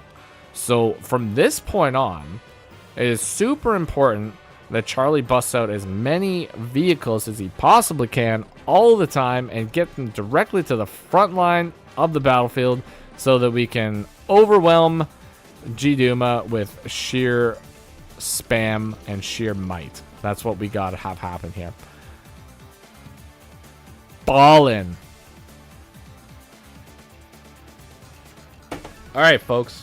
So, forget everything I just said about overwhelming your opponent with sheer numbers and all that mumbo jumbo. What you gotta do is you have to bust out the classiest unit of the sky, folks. You gotta bust out the sky classy boy, the bomber, right into the face of your enemies and cause massive damage. That's what you gotta do. That's what it's all about right now. Base skip thrice to build bomber. Wow, that's right. Triple base skip bomber time. Let's go. Oh my god, wait. So wait. Oh, wait. And the bomber gets hit. Ah, it's so sad. It's so sad, but it lives. It lives, folks. It may have been hit, but it lives, which is the most important thing. It's gonna live with 5 HP. 5 hit points remain on this bomber. It's gonna be able to stop an HQ cap, so that's extra nice. But yeah, that was a very unfortunate hit. Now, the lovely thing from Charlie right now is Charlie is going to be able to stop this anti-air, because there's a hit with this anti-air onto this 7 HP infantry, which can guarantee the KO, which allows the tank to move up and hit this, which allows the bomber to sort of do whatever the heck it wants for a little while, at least until this anti-air reaches in 2 days. So for 2 days, a 5 HP bomber is going to be able to just do whatever it wants. You know, just chill, relax, react to whatever it needs to react to, and then just have a jolly old time. That's about it. Unfortunately, Charlie does have to react to the infantry that is about to capture his headquarters. Like, he needs to do something about that. So whether he chooses to do it with the 3 HP tank or the battlecopter, it's completely up to him. But he's got to do something. It's got to happen. Otherwise, you know, you might have yourself some kind of a problem. Yeah, that could potentially happen. Another market crash over here. Another tank infantry combination over here. And both players are actually running dangerously low on time. G-Doom is sitting at 1 minute and 43 seconds. Will be 3 minutes and 43 seconds next turn. Charlie, I don't remember how much time Charlie spent on this turn, but I was probably somewhere between 0 and 5 minutes and 10 seconds. That's my guess. Roughly about 2 minutes and 40 seconds. So, you know what? I was correct. Beautiful. Alright, another tank has been destroyed, though. Holy moly. And this medium tank down south. Oh my god, the medium tank down south is causing absolute massive hardships to the Charlie. Oh, and the airport has been blocked with a 2 HP anti-air, which is going to be destroyed next turn by either a tank or a tank, maybe. So, unfortunately, there was some potential for Charlie getting HQ cap here. That has been thwarted now. And there's nothing that we can do about it. Unfortunately. Yep, there's nothing we can do about that. Alrighty, folks. The dreams of capping the HQ are out the door, unfortunately. So now we gotta figure out something else that we can do in order to get ourselves into a better situation here. Perhaps bringing the bomber all the way down south could be a potential move. There we go. We're gonna bring it all the way down south, folks. We're gonna be striking that medium tank with our bomber. That is the plan today. Let's see if it's going to help. Because we definitely need a little help right here, folks. Oh, we got a join cap up north. How much? Ooh, that's it at 6. Yeah, that's got to be dealt with. Otherwise, that's getting capped. And see, these are the little tiny plays that really, really make a difference in the long term. Like, making sure that you have an infantry available to join with another infantry that's capping, especially when your opponent has minimal vehicles or minimal units in the vicinity. Because now, one of these units has to respond to this, otherwise you lose the flip. And if you lose the flip, then that's pretty significant, because that moves you down to 18,700 funds and your opponent to 16 or 17,000 funds. So your difference there is really not that much, I think. Is that right? Like 1.7? 18,700? Yeah, that's what it is. All right. I still like G-Duma's position a little bit better here because, oh my god, it's just Javier, man. So how do you attack into a Javier? It's grotesque. Some grotesque gameplay.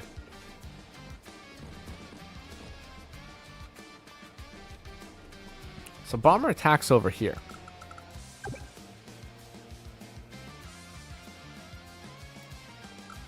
That's in range of an anti-air. I wouldn't really want the bomber to be hit, though. Because I feel like the bomber has, like, insane potential here for, like, capping the headquarters. Because you gotta... I would move the bomber into a much better spot. Like... Oh, I can't reach, though. If you could destroy this tank... Like, if only there was, like, a fresh tank to destroy this tank. If we could destroy the tank... Then if we can get the bomber down here, it would be so much better. Unfortunately, you don't have the route to get there, so it's very unfortunate. It's not really able to do anything at that point. Unfortunately, I believe that bomber is in a clear shot of the anti-air now. Yep. There it goes. Ooh. It's actually a really sad thing to witness. You know, folks, I really, really enjoy bombers. I love bombers. I don't like to see bombers get destroyed by anti-airs. It's very sad. But, you know, it's what an anti-air's dream is. Like, an anti-air's dream is to destroy the bomber or destroy a fighter. But the real treat is for an anti-air to destroy a stealth fighter. Especially a stealth fighter that was just purchased out of an airport. That's like the creme right there, you know? That's the good stuff. That's what an anti-air lives for. Hopefully, you all will be able to experience that at some point in your Advanced Wars by Web careers. Because it is good. I love it. Love it. Good stuff. Alright, activating the market crash with 20k. So that takes a significant chunk out of the co-power meter there. And now we're busting out Classy Boys, folks. Charlie's got 2 Classy Boys on the field. And, you know... It's looking okay. It's looking kind of not terrible. You know, as long as we can continue this classy chain, maybe we're gonna have a chance here. It's not looking too bad. Now, unfortunately, the HQ is looking still kind of bad. And the loss of the airport, though, that's also kind of bad. Kind of bad. And we can't actually stop the airport this time. Well, I guess we can. Because we have this infantry. The infantry could destroy this. And then you could buy another bomber, technically. You could buy another bomber. You could do another triple base skip bomber buy over here. How flippin' awesome would that be? Actually, oh my god. You know what? Actually, destroy the battlecopter. Build another bomber. Come on. Let's go. This is what it's all about. It's all about buying bombers by triple base skipping. Do it. Get it. No! No! Oh no! Oh gosh, I just remembered the PTSD that I felt when I saw this roll live. Oh no! He doesn't get it. He doesn't get... Oh my god. Folks. Because of Javier's stupid defensive bonuses, we have been denied our right to see a second triple base skip bomber buy on this battle. And I, for one, am very, very upset about that. I'm actually, like, kind of incredibly upset about that. Anyways, so G Duma does a turn. I'm going to skip that turn out of pure annoyance. But anyways, that was a good turn. He sets himself up very, very nicely for a solid push, and he also puts the artillery into a position where now it is locked and loaded to fire upon the base of Charlie. Not the place that you want to be if you were Charlie, but it's a fantastic place to be if you were G Duma. Like, G Duma is probably just sitting at his computer screen right now. His arms are crossed. His hands are sweaty. He's got that little palm stick to him, and he's just grinning. He's just smiling, having the best day of his life. And that's what's going on right now, if you are a G Duma. All right, another market crash. Battlecopter. That battlecopter is, like, really doomed, though, because that's a double 5 HP anti-air hit that's going to happen. That's a pretty... Oh, it's gonna be a bad hit. It's gonna be a bad hit. Oh no. G Duma. Day 20. Oh my god, and there it is. There it is, folks. The double. The double. And now we have... Oh no. Oh no. Oh gosh. All right, so that's it, man. That's it. At that point, yep, that's a resign right there, folks. There's not really much you can do at that point because you lost this, you can't break the wall, and you got a Javier infantry right here, ready to capture the headquarters at a moment's notice. So, well played to G Duma. Obviously, had some solid plays, some solid prep on this map. Javier was a great choice. Charlie prepped for this map. You know, he prepped for this game. But unfortunately, you know, there can only be one winner. And Charlie played as well as he could possibly play. And he actually got this corner property back, which I wasn't really expecting to have happen. So, well played. If it was me, I would have just lost that corner. And I probably would have gave up on, like, day 8. So, that's about it. Mentally, I would have gave up on day 8. I would have continued playing until about day 23, more or less. Well, maybe like day 19 is when I get HQ capped. But anyways, yeah, Sash put up a great fight, Joe. That's true. He did. He made the Holy Polish Empire very proud. Anyways, so that was the halfway point of the entire stream here. Now, we only have 3 games left. And I'm kind of losing my voice. So we're going to attempt to make it through as well as we can here, folks. We're going to do our best. We have Banjoey, my good buddy Banjoey, the Banjoinator, versus the Bongo Banjos. So we have a Banjo and a Banjoey with a bongo in between them. I'm not sure how I feel about that entire situation. I feel like a banjo and a Banjoey and a banjo, or maybe it's a Banjoey, which is like a baby kangaroo. So we have a baby kangaroo playing a banjo with a bongo attached to it. Yes. That's all I got. I don't even know, man.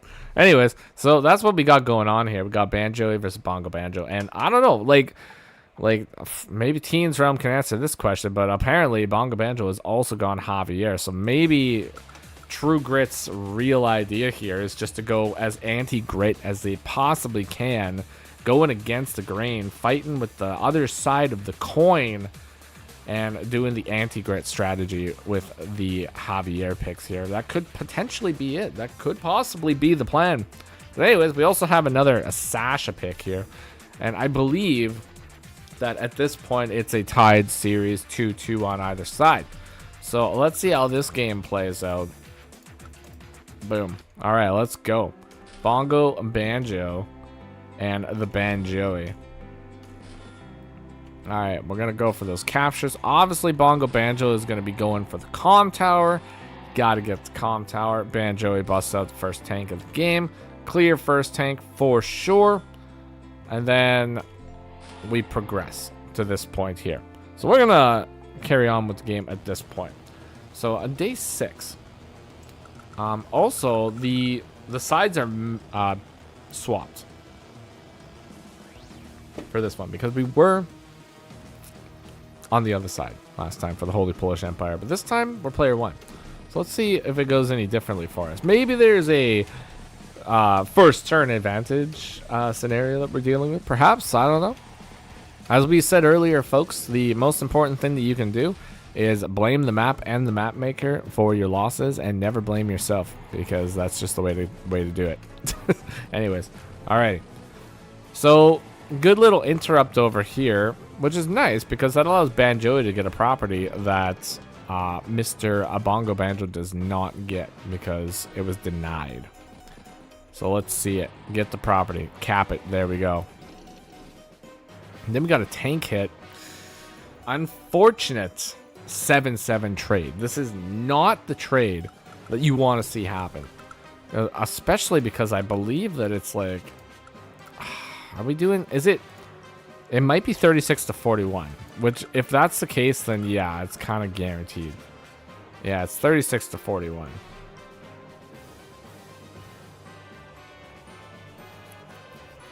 And then it's basically guaranteed to be a 7-7 trade at that point, which is very unfortunate. So yeah, for those of you that maybe potentially pondering to yourselves the benefits of attacking a Javier tank on a city with a Sasha tank on a city, just remember the 7-7 trade, and just factor that into your equation before you make any rash decisions in the future. And that is your message from Semi-Original Guy today. That's the most important information I have for you. Alrighty. Day 8 over here from Banjo. Cap. There we go, folks. Moving the infantry up. Now we got ourselves 13 properties, 12 properties. But once again, Bongo Banjo is going to be able to capture no properties because they have both been denied, folks. Denial of the properties is imminent. You got to deny the properties as Sasha, because if you don't, then your opponent gets as much money as you do, and that's not the way that you want to be playing. Very unfortunate trade over here, because we go 7-7 one way, but then we go 9-5 the other way. And then we almost lose the tank. Oh, that's a dicey hit over here. Fat dicey hits. Very unfortunate.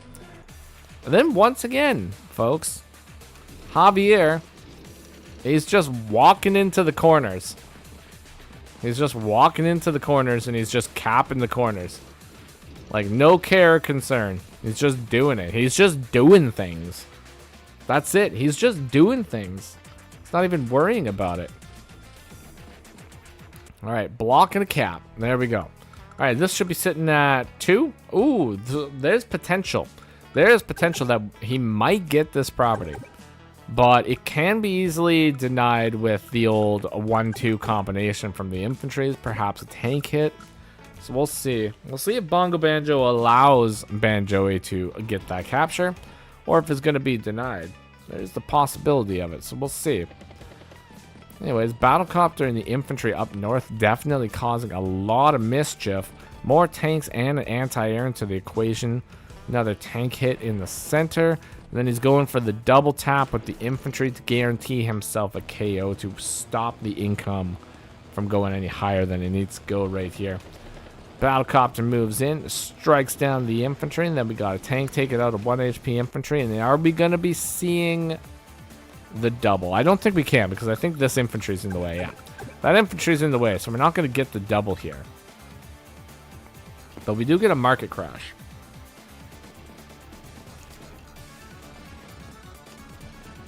Ooh, if this infantry was just like a little bit closer, then maybe.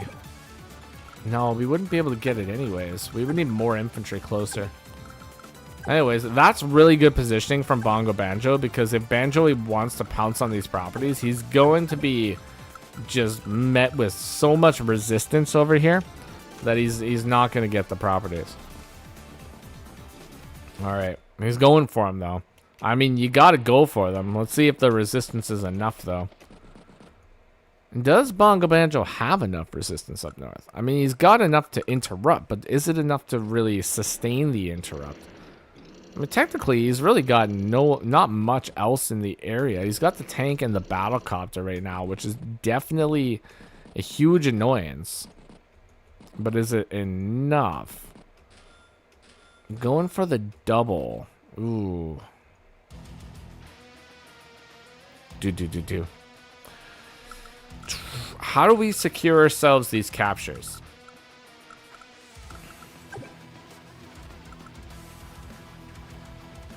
I mean, obviously the anti-air has to go up here.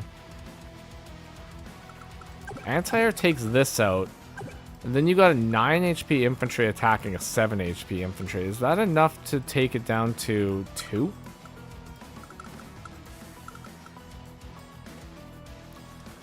It's highly likely that it takes it down to 2. But you could go anti-air here. Or you could go anti-air here.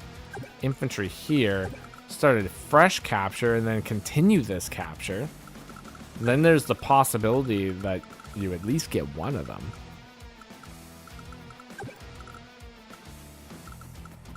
Actually, anti-air goes here. No, I think actually that was probably the best move. Anyways, let's see what happens. Alright, so we're going to go for that cap. So we are guaranteed to get one of them. So that's nice. It's a nice thing. That's what I like to see. Alright, playing the Battlecopter Gambit over here. Beautiful stuff. Alright. It's looking okay. You know? It's looking okay at this point. It's not too shabby. I mean, it's very nice. It's a very nice day for Sasha when she actually manages to get these corner properties. Once again, though, one of them can be denied. Like, this one can be denied, but I don't know if it's a permanent denial. Like, I think Banjoey is definitely guaranteed to get it. But down south, like, this is... Like, if Bongo just sits on the city and just starts capping, there's not really anything that Banjoey can do. Yeah, so he's, like, guaranteed that. Oof. That's a dirty hit. That's a dirty hit. Alright, do you play the anti-air gambit right here? Where you go and attack this, then join this. And then move this forward? I don't really know. If you want the property, that's pretty much how you have to do it. Because you have to join. Like, there's no other option right here. Like, you have to join the infantry together. I guess he can do that too, but that still allows the tank to move here and interrupt. You have to bring a tank up north then. And by bringing a tank up north, you take away from this big fight that's going on down south, which might be kind of dangerous.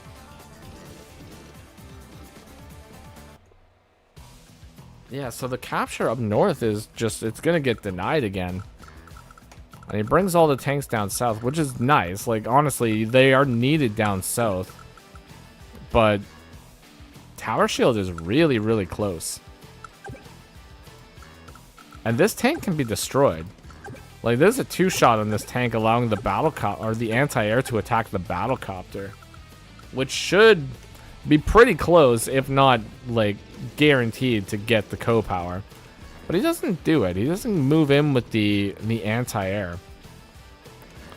Which I'm kind of curious about. Like, why would you not want to do that?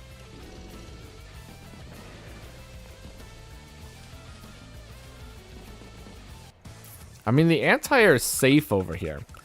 Because you can't really attack anything. And that's 1, 2, 3, 4... Like 4.8 tanks over here versus 3 tanks and 2 battlecopters. And you can't attack the anti-air, so it's very difficult to really consider going in for an attack over here. Maybe bringing the battlecopters just down south and just attacking the infantry. And then allowing yourself to have some wiggle room in order to maybe grab those properties. That could potentially be the idea here. I don't know, let's see. I mean, you're forced to join the infantry together up north, too, if you even want to get that capture. But if Bongo Banjo gets the co-power, you're not getting the capture.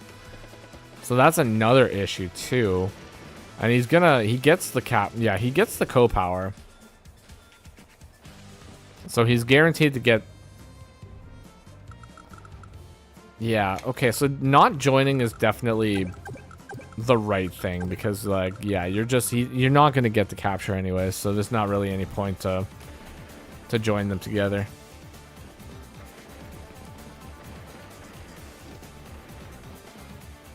If only this was a fresh full HP infantry, you know, if only it was fresh. Anyway, so down south though, oh my god, like 2 big hits right there. Once again though, no anti-air hit because he was out of position. But I mean, how do you break that? How do you bust into this wall over here? Like, you can't. You got no 2-hit potential in order to hit any of these guys. Like, Bongo Banjo just gets away with murder over there. There's nothing that Banjoey can do about it.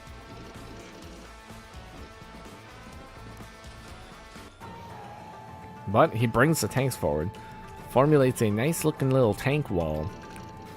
And then Bongo Banjo has to figure out what to do in this situation. He technically right now, both players are actually even in income. So this is a 15-15 game. But that's about to change because Bongo Banjo is about to capture a property. He's even attempted to capture one up north. This capture right here is very, very likely to go through because the only way that you can actually break this right now is with a tank and an infantry attack. And then you're forced to just get a single interrupt over here unless you want to use like the battlecopters. No, you can't even use the battlecopters because you have to attack from this angle and this angle. So unless you're going to go tank into infantry and infantry on here and then get multiple hits from up here and then interrupt the capture, like, you're not going to do it. And that's an absolutely terrible idea because if you go in for a move like that, then you're just allowing 1, 2, 3, 4, 5, 6, 7 tanks to just pounce on you. So I don't know, man. I don't know how I feel about it. We'll see what happens here, though. So he's going in for the attack. I don't know, man. I don't know. I don't know how I feel about it. There's a lot of attacks that can potentially happen here. And, like, Bongo Banjo could just let this capture go through and actually hit the anti-air, hit the tank, and then build a battlecopter. And then that would force Banjo to build another anti-air up here, taken away from the fight down here. And this is 1, 2, 3, 4, 5, 6 tanks that are immediately in the area versus... Well, you would use those two. So 1, 2, 3, 4, 5, 6. It's a 6-on-6 attack over here. But anti-air takes out one of the battlecopters, and you have the artillery to block the wall. Like, this can get absolutely messy here very, very quickly.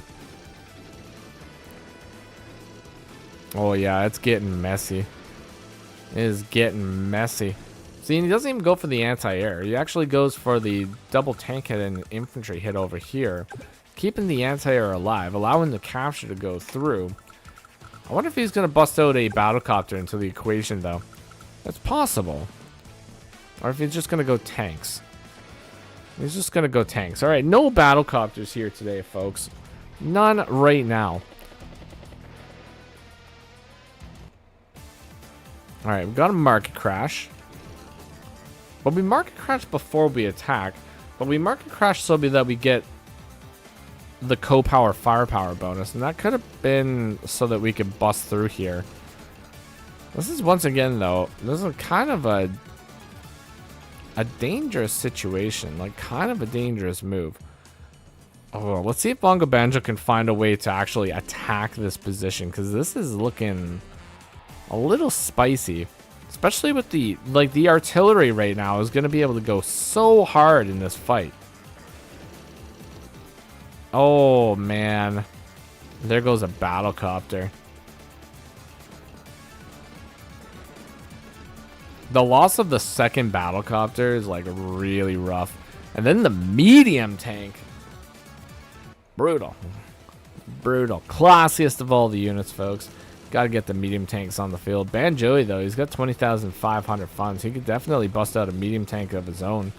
There we go, folks. Got to keep it classy over here, busting out multiple classy boys at the exact same time. And now, Bongo Banjo is going for a capture of the city down south. It will take 3 days to go through. But with such a massive amount of Javier units in the way of that capture, I don't really see any way or any potential for Sasha to get through here. Does pop the market crash and then resigns. Yeah, there's not really much you can do about that at this point, folks. Bongo Banjo, once he captures this property, he holds this property essentially indefinitely. And then there's no way to really break through here, allowing this infantry to move right here, the tanks to surround over here, and anti-air to block the airport, allowing the infantry to move in and capture the headquarters. So at that point, there's not anything that you can do. So that puts True Grit at a 3-2-2 lead over the Holy Polish Empire. But well played to both of those players. They played fantastically, but flippin' Javier, man, he's just so strong.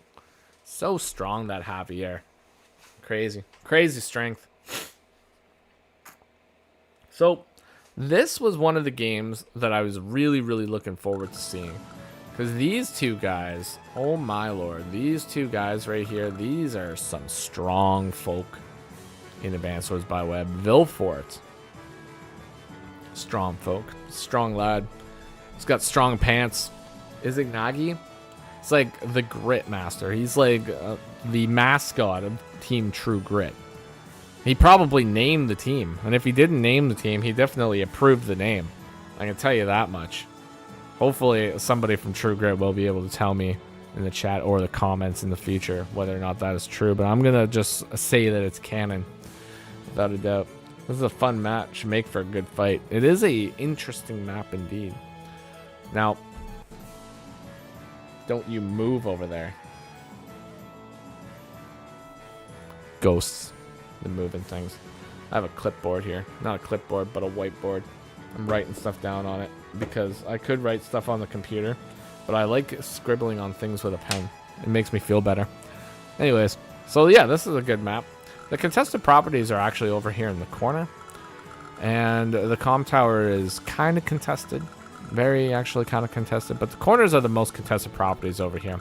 You're going to be fighting over those a lot. Center properties are pretty easy to get. Yeah, this is that map you might see on Global League all the time. Solid map. You might see it on Global League all the time. If you play Global League, you might see it. For those of you that don't know, this map is called 140,000 Ways to Die. And, you know, these players probably understand at least 70,000 ways to die on this battle, each equaling up to a total of 140,000 ways to die. So let's see it happen, folks. Standard infantry builds. Just gotta get the infantry on the field, folks. There we go. Izignagi versus Vilfort. Let's see it go down, folks.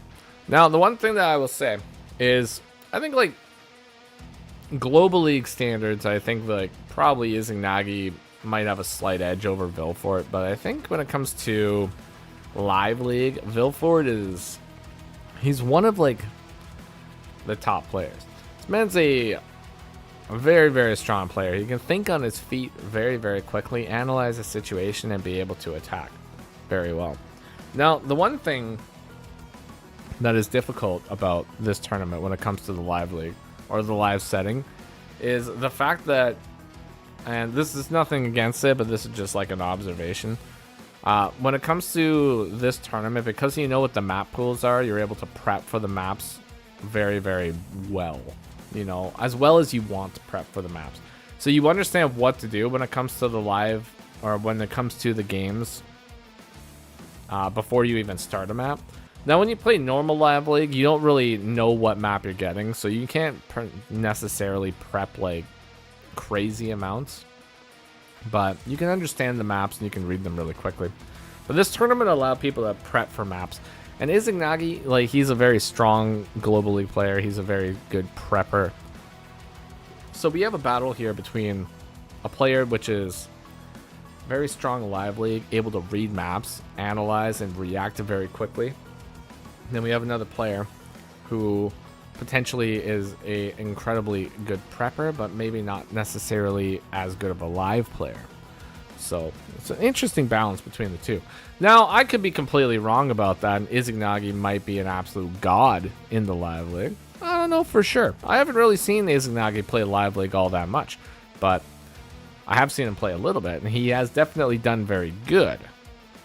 And he has played in a couple of the tournaments, I believe, that, like, Djus and stuff put on. So, you know, he's definitely good that way. But I find that a lot of the time, these, like, really high-level, like, GM players, when it comes to them playing Live League, they end up losing out on a lot of time. And they play on increments for a lot of the game. And I think that's definitely very detrimental to their gameplay quite a bit. But You know, it's nothing against them. Live League is pretty tough. Sometimes you spend a little bit too much time figuring out where your infantry wants to go. That's just the way it is. But either way, both of them are incredibly strong, incredibly formidable.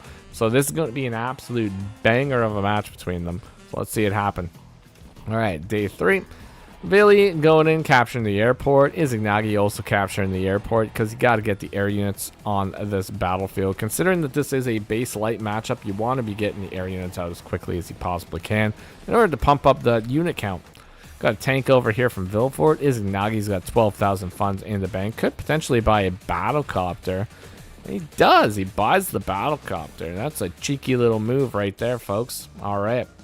So battlecopter is very good. Very good. Now, battlecopter allows you to actually deny the corners very easily because they have incredible mobility and incredible abilities of stopping units from getting through this choke point. So, battlecopters, very nice indeed. And we got ourselves an Addermere, folks. So, I mean, battlecopters go extra hard when you're playing as Adder, specifically because of that movement bonus. Gotta be getting that movement bonus. And I really like Izanagi's play here because he's going for the corner properties first, which are incredibly hard to capture. And he's going for them right now with no resistance, but he's also going for the bottom corner, which is allowing him to potentially capture the other bottom corners with very little resistance. Now, essentially, you got to pick one corner or the other because you're only going to be getting one of the corners, more or less. So that's essentially, eventually you got to pick, you know, and you're either getting one or the other. So Izanagi could capture this and eat a tank hit, but he would also bring this battlecopter over here. So if he does eat the tank hit, tank is hit by a battlecopter, which could be very nasty. So Villy's got to make a very delicate choice here. You know, he's got to choose wisely what his course of action is going to be. Because already, as we can see, Izanagi, massively good strategy over here, managing to jump on a bunch of properties very quickly. Yeah, you can do a lot of capture phase stuff on this map. Exactly. If you know prior to the game starting what your capture phase is supposed to look like, you can execute the plan super quickly, get yourself a solid foothold on this entire map, entire game, and then just wing it from that point. So this is kind of a curious move. So Vilfort moves the tank down here and gives Izanagi the choice. So he either attacks a tank or interrupts the comm tower with the battlecopter. That's his choice. Those are his two choices. Which one is he going to pick? Is he the kind of guy that will interrupt the comm tower? Or is he the kind of guy to attack a tank? He interrupts the comm tower. Dirty stuff. He doesn't want Vilfort to have any firepower bonus. Like, this man is not about that life. Alright. Vilfort manages to interrupt the capture in the corner, though, so that's not going to be going through. Just in time for the anti-air to actually make its way down south, too. So now the battlecopter is not going to be able to be super effective down south, but minorly effective, you know? Battlecopter could actually still potentially swing up north and cause some havoc up there. Or it can just stay down south and, yeah, just generally be annoying. That's about it. Firepower is so important on this map in general. Yeah, base light, firepower is very important. You know, you get those KOs, man. You lose too many units on base light, and yeah, there's not much you can do. Yeah, there's not much you can do at that point. Lose too many units, and you just lose the entire map. Lose all map control. All right, got some hits up north. Tank taking that damage. Anti-air moving down south. Battlecopter moving up north. So now we're protected from the battlecopter from all angles, which is very nice. Is there like any crazy things that we might be able to do here? Because Izanagi is about 8.2k away from a co-power.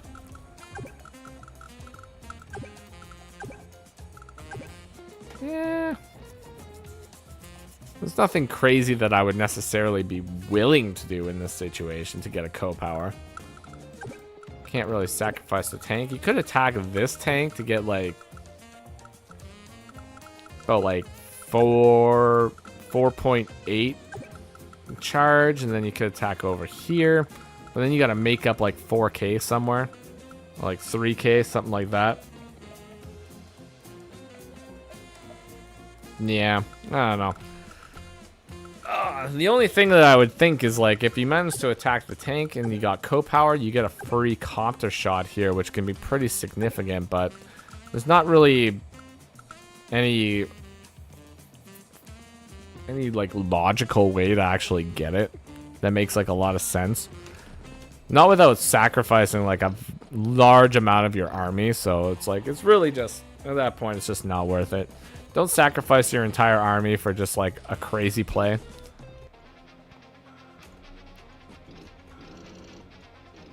Maybe if you're playing against like somebody that's not as like highly rated as you, you could do like crazy stuff like that. But you know, at this level, if you do something wild and crazy like that, it's just gonna get punished. It's gonna get punished so hard. You don't want that to happen. All right, let's see. Got another comm tower denial, and now Vilfort's in the position where Izanagi is capturing a comm tower. And he has a comm tower denied over here down south. So Vilfort's got to make a choice. Does he just allow the capture to go through? Or does he interrupt it somehow? And if you interrupt it somehow, how do you interrupt it? What is the choice? You go in with like a single tank and interrupt it? Because there's some very dangerous things that are going to happen here. Now, I remember watching this when it was happening live, and I was thinking to myself about the play that's about to happen. I was thinking to myself, it's like, I don't know if I would have went in for that play. I mean, at some point, I probably would have just let the comm tower go through and just tried to possibly figure out some other way to approach this situation. Because we're going to get 2 captures here. So 1, 2. Those are going to go through. That's going to put you at 17 to 18. Then you're guaranteed to get this capture. So it's going to be a 19-19 game. Just slightly behind on a comm tower. Comm tower, you can get it over time. You know, because there's a lot of vehicles here. You know, you just start the fight. Eventually, you might be able to get it. It's not really too much resistance up here. But anyways, so let's go in and see what actually happens here. Because I was thinking about this move for quite a bit of time afterwards. And I saw this. I saw this right here. And then I saw that. And I was thinking to myself. I was like, This is probably not going to end up very good. That's my only thought.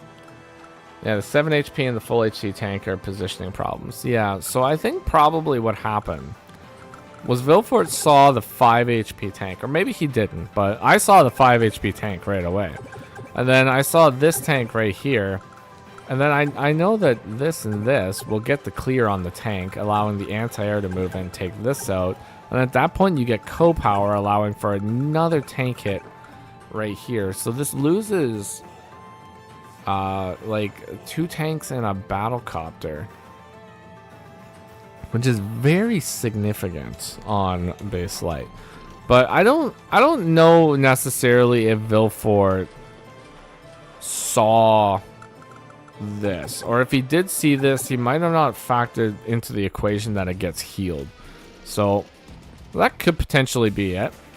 But anyways, excuse me. Yeah, so that happened.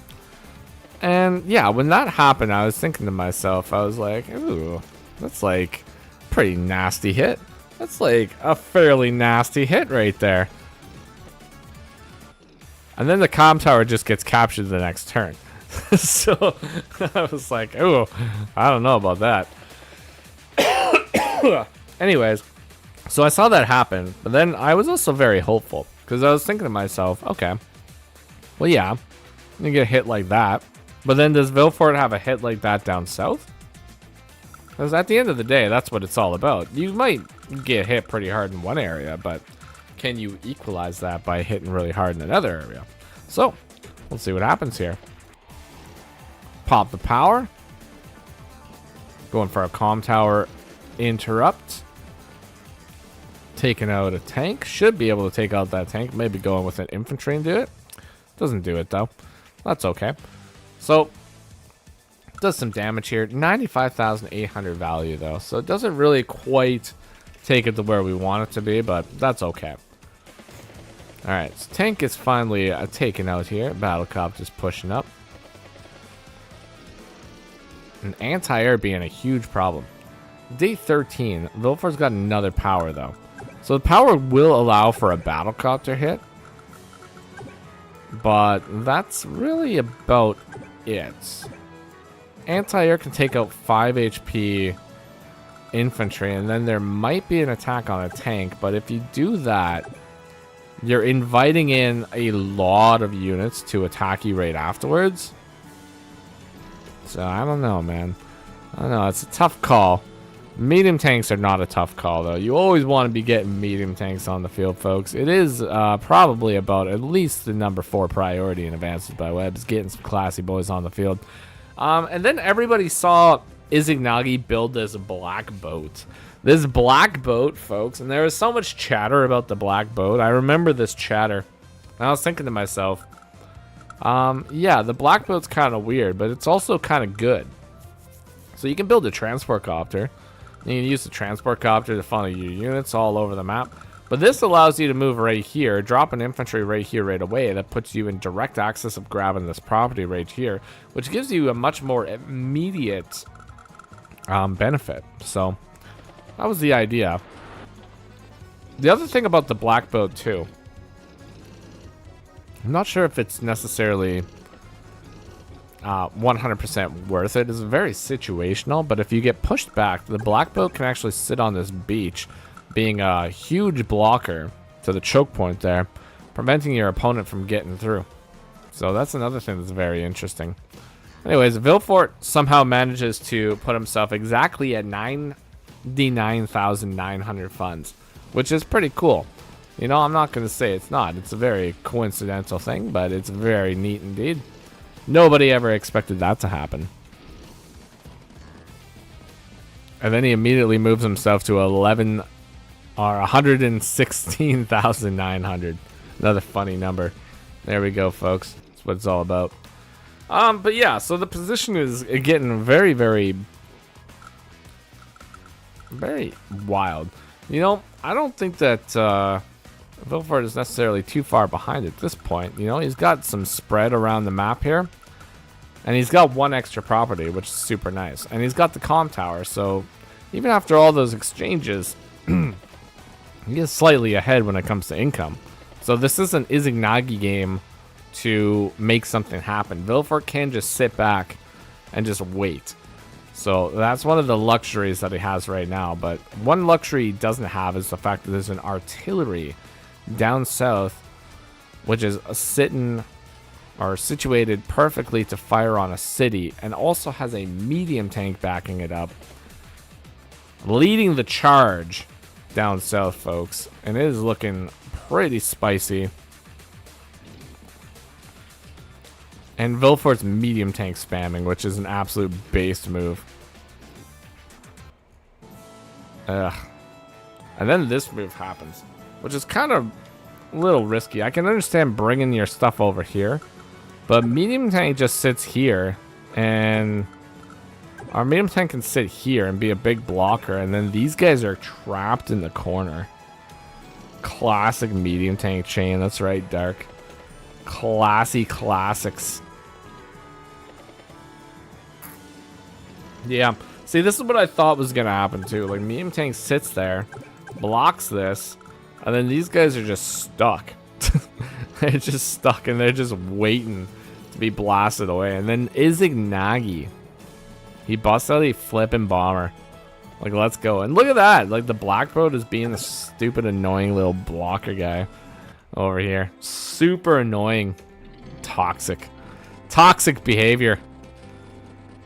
Alright, Vilfort responds with a fighter. Perfect response. That's what it's all about.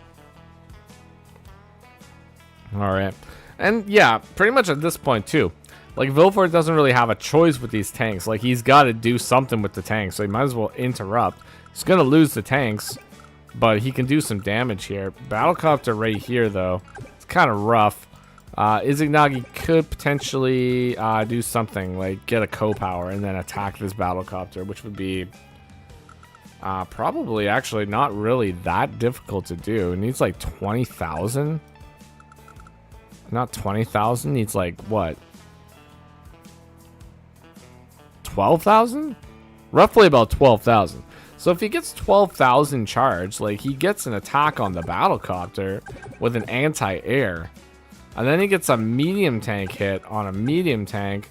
Would probably be responded with another medium tank hit here. So that might not be the best thing, but multiple Battlecopters down south. And the fighter is obviously going to want to go to where the bomber is. So if the bomber goes north, fighter's probably going to go north, leaving 3 Battlecopters down south to just have their way with things that are down south.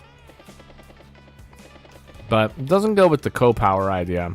Would require a little bit of sacking in order to do that. So definitely taking the safer play right here. So you got to respect it. Got to respect the safe plays sometimes. But, you know, I love those risky plays. Gotta go with the risk. What's life without a little bit of risk? You know what I mean? Alright, so Vilfort understands that he's basically just lost those properties down south, so he's not even really going to bother attacking that area. He's going to go somewhere else. He's going to move up north. He's going to get his medium tank get hit by 2 Battlecopters, which is very annoying, but does get healed up. Gets healed up to 8 this turn, so it's not really too bad. It does have a co-power here, so he activates Side Slip. Playing on Increment, though, too. And both of these players are now playing on Increment. It's day 18, though. So, you know, I think they lasted quite a bit of time to Increment. You know, I'm very proud of these guys. They did pretty good. 1, 2, 3, 4, 5, 6, 7, 8. Yeah, okay. So there's no way to get to the fight or the bomber, unfortunately.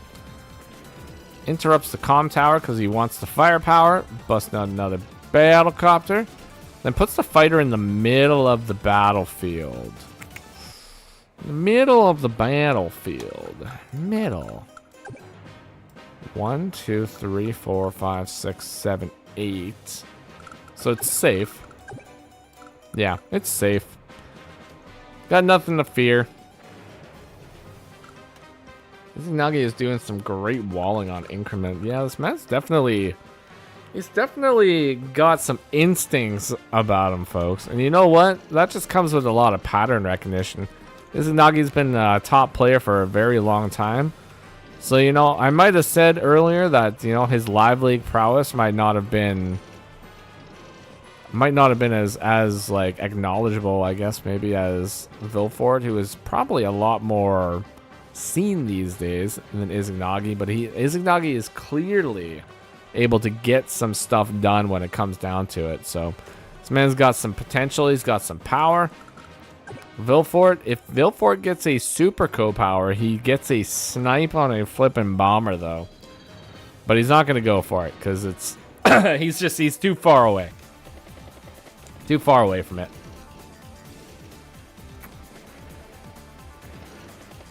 He manages to secure his comm tower, though. He doesn't lose it. Does Izanagi got some big hits here? Does he got some big hits here? Is he going to be able to do something absolutely wild and wacky and crazy this turn? Yeah. Yeah. Unfortunately, for my good friend Vilfort, the Vilfortinator, he's left himself a little bit too exposed. And he's going to be facing a Sidewinder. Led by a bomber. Medium tank survives like an absolute Chad, but unfortunately it doesn't survive the double hit. Fighter gets hit, and then the flippin' other medium tank doesn't get completely destroyed, but is getting hit by one thing. That's That's about it right now. But yeah, that's a big hit. But Izanagi, playing on increment, runs out of time. Runs out of time. Vilfort, 2 minutes and 3 seconds on the field. Understands that he has to definitely use this time advantage that he has of 3 seconds to get some stuff done. 3-second time advantage. Let's go. Does a big shift. Doesn't save any time. Izanagi, 2 minutes on the clock. 20,000 funds. I guess Izanagi got his buys out, so that was like the most important thing. Ooh, but Villy leaves a battlecopter hanging. Nothing he can do with the fighter. Unfortunate. Very unfortunate. He does have a shot on the... Oh, he doesn't. He doesn't. Oh. That's dirty. Does he get the move? He gets the move. Ah, that's so unfortunate. Alright, so I was gonna say, you know, maybe if Vilfort could reach in here with the flippin' anti-air and snipe out the bomber, you know, there could still be some hope. There could be some hope here, folks. But that's a pretty significant push. Vilfort, once this capture goes through, it's going to put it in an even game. Once that capture goes through, it's going to put him at an Izanagi game. But he finds a way to get through and busts through and snipes out that bomber regardless, folks. Beauty. Absolute beauty plays right here, folks. That's not a beauty play, though. Unfortunately, busts out the Sword Abomination. Some of my teammates have been purchasing Sword Abominations, Neo Tanks. They're just going to have to make sure to remember to get some high quality soap in order to wash that stink away at the end of the day. But I forgive them. I forgive them, folks. Ooh, another medium tank on medium tank hit, though. Ah, and then a double. No. All right, well, pretty much at that point.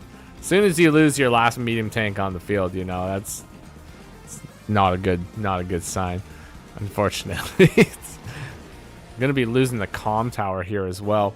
Does leave the comm tower open to be interrupted by a battlecopter, but that is just a temporary solution to a long-term problem right here. Going to be losing the property. The property is the big thing right now. You lose the property, and that puts you in a very bad position. Right on that middle shoal tile. Yeah, that was a good hit from before. All right.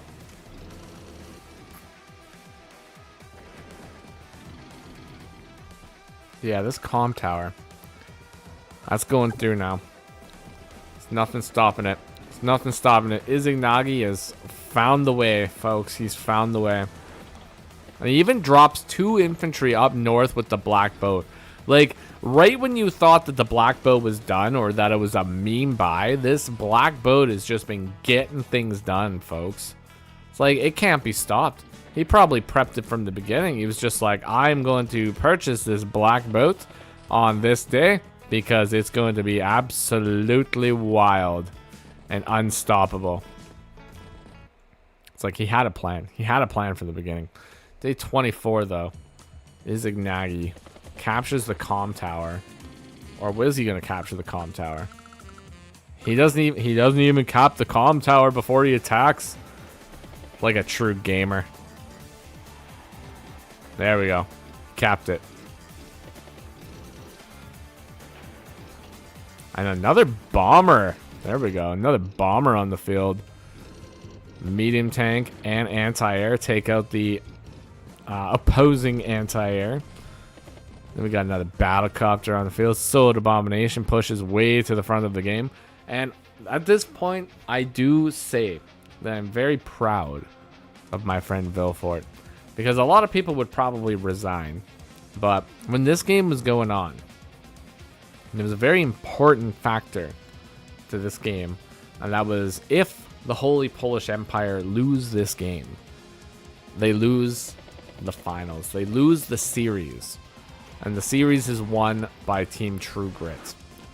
Vilfort sitting at 16,000 income to Izanagi's 22,000 income with only 5 days left on the battle. Unfortunately, at this point, even if you were to play perfectly and get everything into position and wall off as well as you possibly can, I just don't think that there is even enough infantry in positions to get the amount of captures that is required in order to win this game. So Vilfort pushes. And then Izanagi moves to the headquarters with absolutely no way to stop the headquarters capture.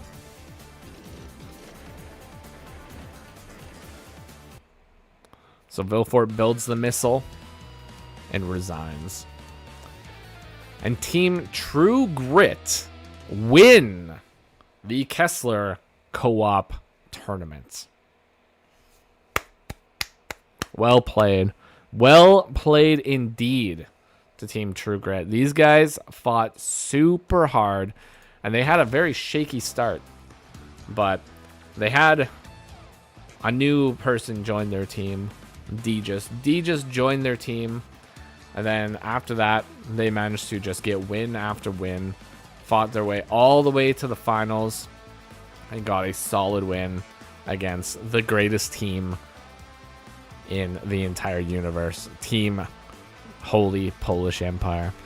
True Grit were the winners today, and they, like I said, just well deserved, man. Well deserved. They played hard. They played strong. They won. They dominated. They did it. But that is not the end, though, folks. That is not the end, because there was one more game. There was one more game that was played before the finals for the leaders of the teams had to play. Deejus versus Poland. Poland, our Lord and Savior of the Holy Polish Empire, versus Deejus, the famous content creator over in Baboon Land. The Babooninator. Who will win this game? And will the Holy Polish Empire be able to attain a 3-4 loss, or will it be a 5-2 loss? We'll find out right now, folks, because this is the final game of the night. And I personally have actually not even seen this game. I didn't watch the stream, didn't watch the game, didn't want to know how it went. You know why? Because I knew that I would be sitting here, not necessarily on this day, but here when it mattered the most. Right now. This is the time for me to figure out how the final game went. Now, I know who wins, but I want to know how it went down, which is really the most important thing. So, we have ourselves a game on a little map called Mach 3, where we have Deejus playing as Javier versus Poland playing as Kindle. Now, I don't necessarily remember what the tiers of this game are, whether or not Kindle would be considered a tier 1 CO, or if Javier is considered a tier 2 CO. I don't know. I don't really care. The important thing is, this is the matchup that we have, and we're going to find out how it went down. So, let's see. Alright. Triple infantry builds. Now, this was a base light matchup. So, it is very likely that Kindle might be tier 1, especially with the amount of cities. Dark Grid over here is saying that she is tier 1 in this map, so I'm going to take his advice, or take his word on it. And I'm going to absolutely not fact check it one bit, because he's probably just correct. And I'm not going to worry about it. Alrighty, and I can see why Kindle would probably be tier 1 here, because this is a very interesting map. So the missiles. The missiles cover a lot of airports. 1, 2, 3. 1, 2, 3, 4. 4 airports is what it covers. And on a map like this, where do you even actually attack? You know, it's one of those maps where you're not really quite sure where you should attack. I guess at some point you either just commit to a corner to attack, or you just be reactive and attack where your opponent is just not being strong. You know, attack where the weakness is. All right, both players are busting out tanks though, out of the mirrored corner down here. So it looks like they might be fighting for this airport here. Now that airport and this airport over here are the airports that are not covered by the missile. So as soon as you capture that, you can buy a battlecopter and attack your opponent's opposing missile. And excuse me. So it would appear that this airport could be denied by Poland as well. If he feels like denying his own capture, could happen. And if that happens, oh, that might be pretty good.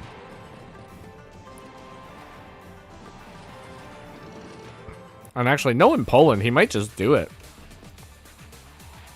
You know what? I'm going to take a bet.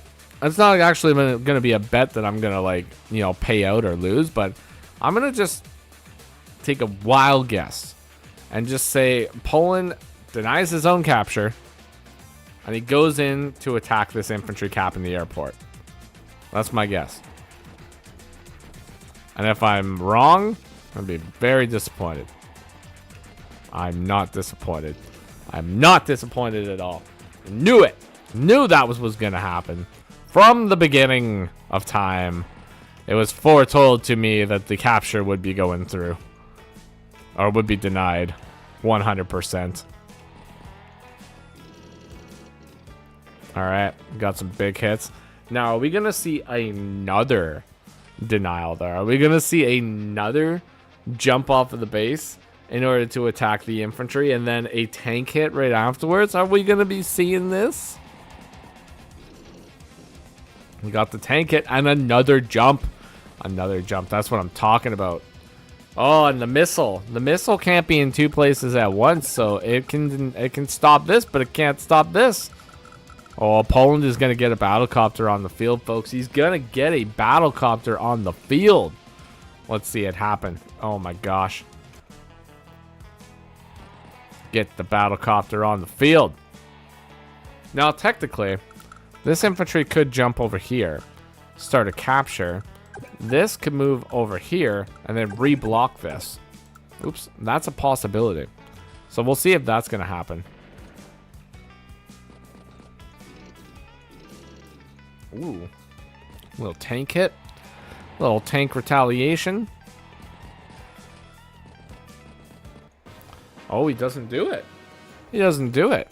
Now, technically, if he jumped on this and started to capture, he would actually probably be very safe because you wouldn't be able to two-shot it. So, yeah, he would actually be probably very safe in that situation. All right, so unfortunately, Poland understands that he can't further deny the airport, so he's not going to try. But he's feeling pretty good. He's got the battlecopter on the field, and that's really the most important thing. Getting the first battlecopter on the field is so essential in this map. And I've never even seen this map be played out before in my entire career of Advanced Wars by Web, but I can tell you with absolute certainty that the battlecopter is the most important thing, and you got to get it on the field. It's so flippin' strong. It's so strong. Ridiculously strong. Oh, a T-copter. Very interesting. But the T-copter can be destroyed. Oh, but not instantly destroyed, because it takes a two-shot missile and infantry. That's the Javier angle here, folks. Holy macaroni and cheese. That Javier, though, he's so hot right now, Javier. Crazy stuff. Is that in range of the missile? No, it's not. Alright, that allows for infantry to actually start capture on the airport. Can be pretty strong. Another battlecopter. Oh my god. Another battlecopter has entered the equation. Day 9. Tanks moving up. Takes the old double shot, but Poland's got 2 battlecopters. That's going to force the Aegis to build an anti-air down south, which is not what he wants to do. And if he builds the anti-air down south, what is it going to do? Oh, he builds a battlecopter. Very interesting. Very interesting indeed. Alright, so here's a good question. What does a missile do against a battlecopter with tower shield? 39 to 42%. So there is a battlecopter hit right afterwards. So what are we... It's going to do 4 damage. That's what it's going to do. So it's going to sit at 6. But then what's the follow-up? Does this actually do a 5 to... Okay. So this plus this plus this should clear this, allowing you to build another battlecopter. I think. Should work. Oh, and you have flipping co-power, so it's like it doesn't even matter. That battlecopter is gone. It's actually kind of a weird purchase. Then we don't go in for a second hit because we're attacking over here. Okay. Infantry goes in for the hit though. Join caps. All right. Okay. Oh, he's stealing the comm. He's stealing the comm tower. He's going for the comm tower, folks. He's going for it. Is he going to get it, though? Is he going to steal this comm tower away from the Deej? Is he going to steal the Deegenator's comm tower? Poland just walking up, just stealing a comm tower? Like he owns the place? I don't know, man. It's not possible. It's not possible today. It's not going through. Unfortunately, that airport has been denied as well. It's not day 10, though. Double infantry hit up north. Striking the 4 HP. Putting himself in a position to cap a property now. D just sitting at 23,000 income per turn, though. Which is incredibly strong, but what else is incredibly strong is the fact that the missile has just been destroyed. It has been destroyed, and now Poland has the absolute luxury of being able to purchase his battlecopters out of any airport that he so chooses. And oh my lord, is there a lot of choices. There are a lot of airports on this map, folks. Crazy amount of airports to choose from. You can pick any single one of them. Day 11 from Dejas. Moves the battlecopters in. Tanks moving in. Denies the capture of the property up north. Sitting at 2, which is 1 less than 3. So that's not actually going to go through. So Poland does have to think about some potential tank reinforcements up on the northern property. Otherwise, he might potentially get overrun here. So definitely got to do something. What's it going to be? Is it going to be a tank? It's going to be a medium tank? Going to be a normal tank? Normal tanks on the field. All right. Okay. Oh, uses 2 battlecopters to destroy the battlecopter that was just purchased. Because the missile is blocking these 2 airports right here. That is going to result in the loss of one of these battlecopters. So it kind of was just an even trade at the end of the day.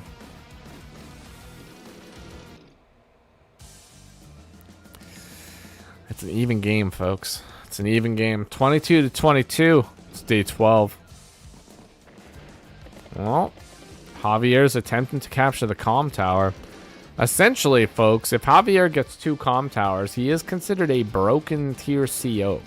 Because 120 offense and 120 defense for a normal cost. Well, it's just incredibly strong. It's incredibly strong ability right there. Alright, so he's using tower shield. And he's blocking down here, but is it really enough? So it's enough to stop this. Or it's enough to stop an attack, but Urban Blight guarantees that the comm tower gets denied.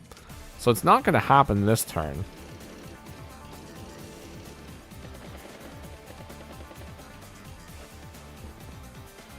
And yeah, Poland doesn't even really worry about it too much. He builds a soiled abomination. That's why he doesn't worry about it. 20% power and defense is like Can by Light without the bad economy. It's like Can by Pro right there. Pro Can by. It's like Sturm, but without the movements. It's brutal. It's too strong, man. That's all I'm saying. It's too strong. Alright, day 13. D just is sitting at 68,300 value. He's going in for the comm tower. I mean, basically, if D just can get this comm tower, it doesn't necessarily matter too much how bad his economy is. All he really has to do is just keep pumping out the units, and everything might be okay at that point. So everything hinges on getting this comm tower. So we'll see if he manages to get it. He doesn't have a tower shield or anything. Oh, and he takes chip damage. Alright, let's see. Can Poland find a way through this little puzzle? Alright, so he destroys the tank. He sacrifices the infantry. Soiled Abomination moves in, and D just resigns. Because when you get hit with that much stench, the only thing that you can do is resign the game. But he mostly resigns the game because after that sacrifice right there, that leaves a full and a 9 to guarantee that you KO this. And then that gets denied, and then blah, blah, blah. You destroy these guys over here over time, and then you just have access to every single airport, and things just don't work out your way. But anyways, I think they just decided to play a completely wild, crazy, and wacky map. So this wasn't necessarily like a true test of both of these players' skills. But this was kind of like a very interesting puzzle map where you had to figure out the best course of action to go with these airports. So I did rather enjoy watching this map. I think it was pretty good. In general, though, I think this entire tournament was pretty good.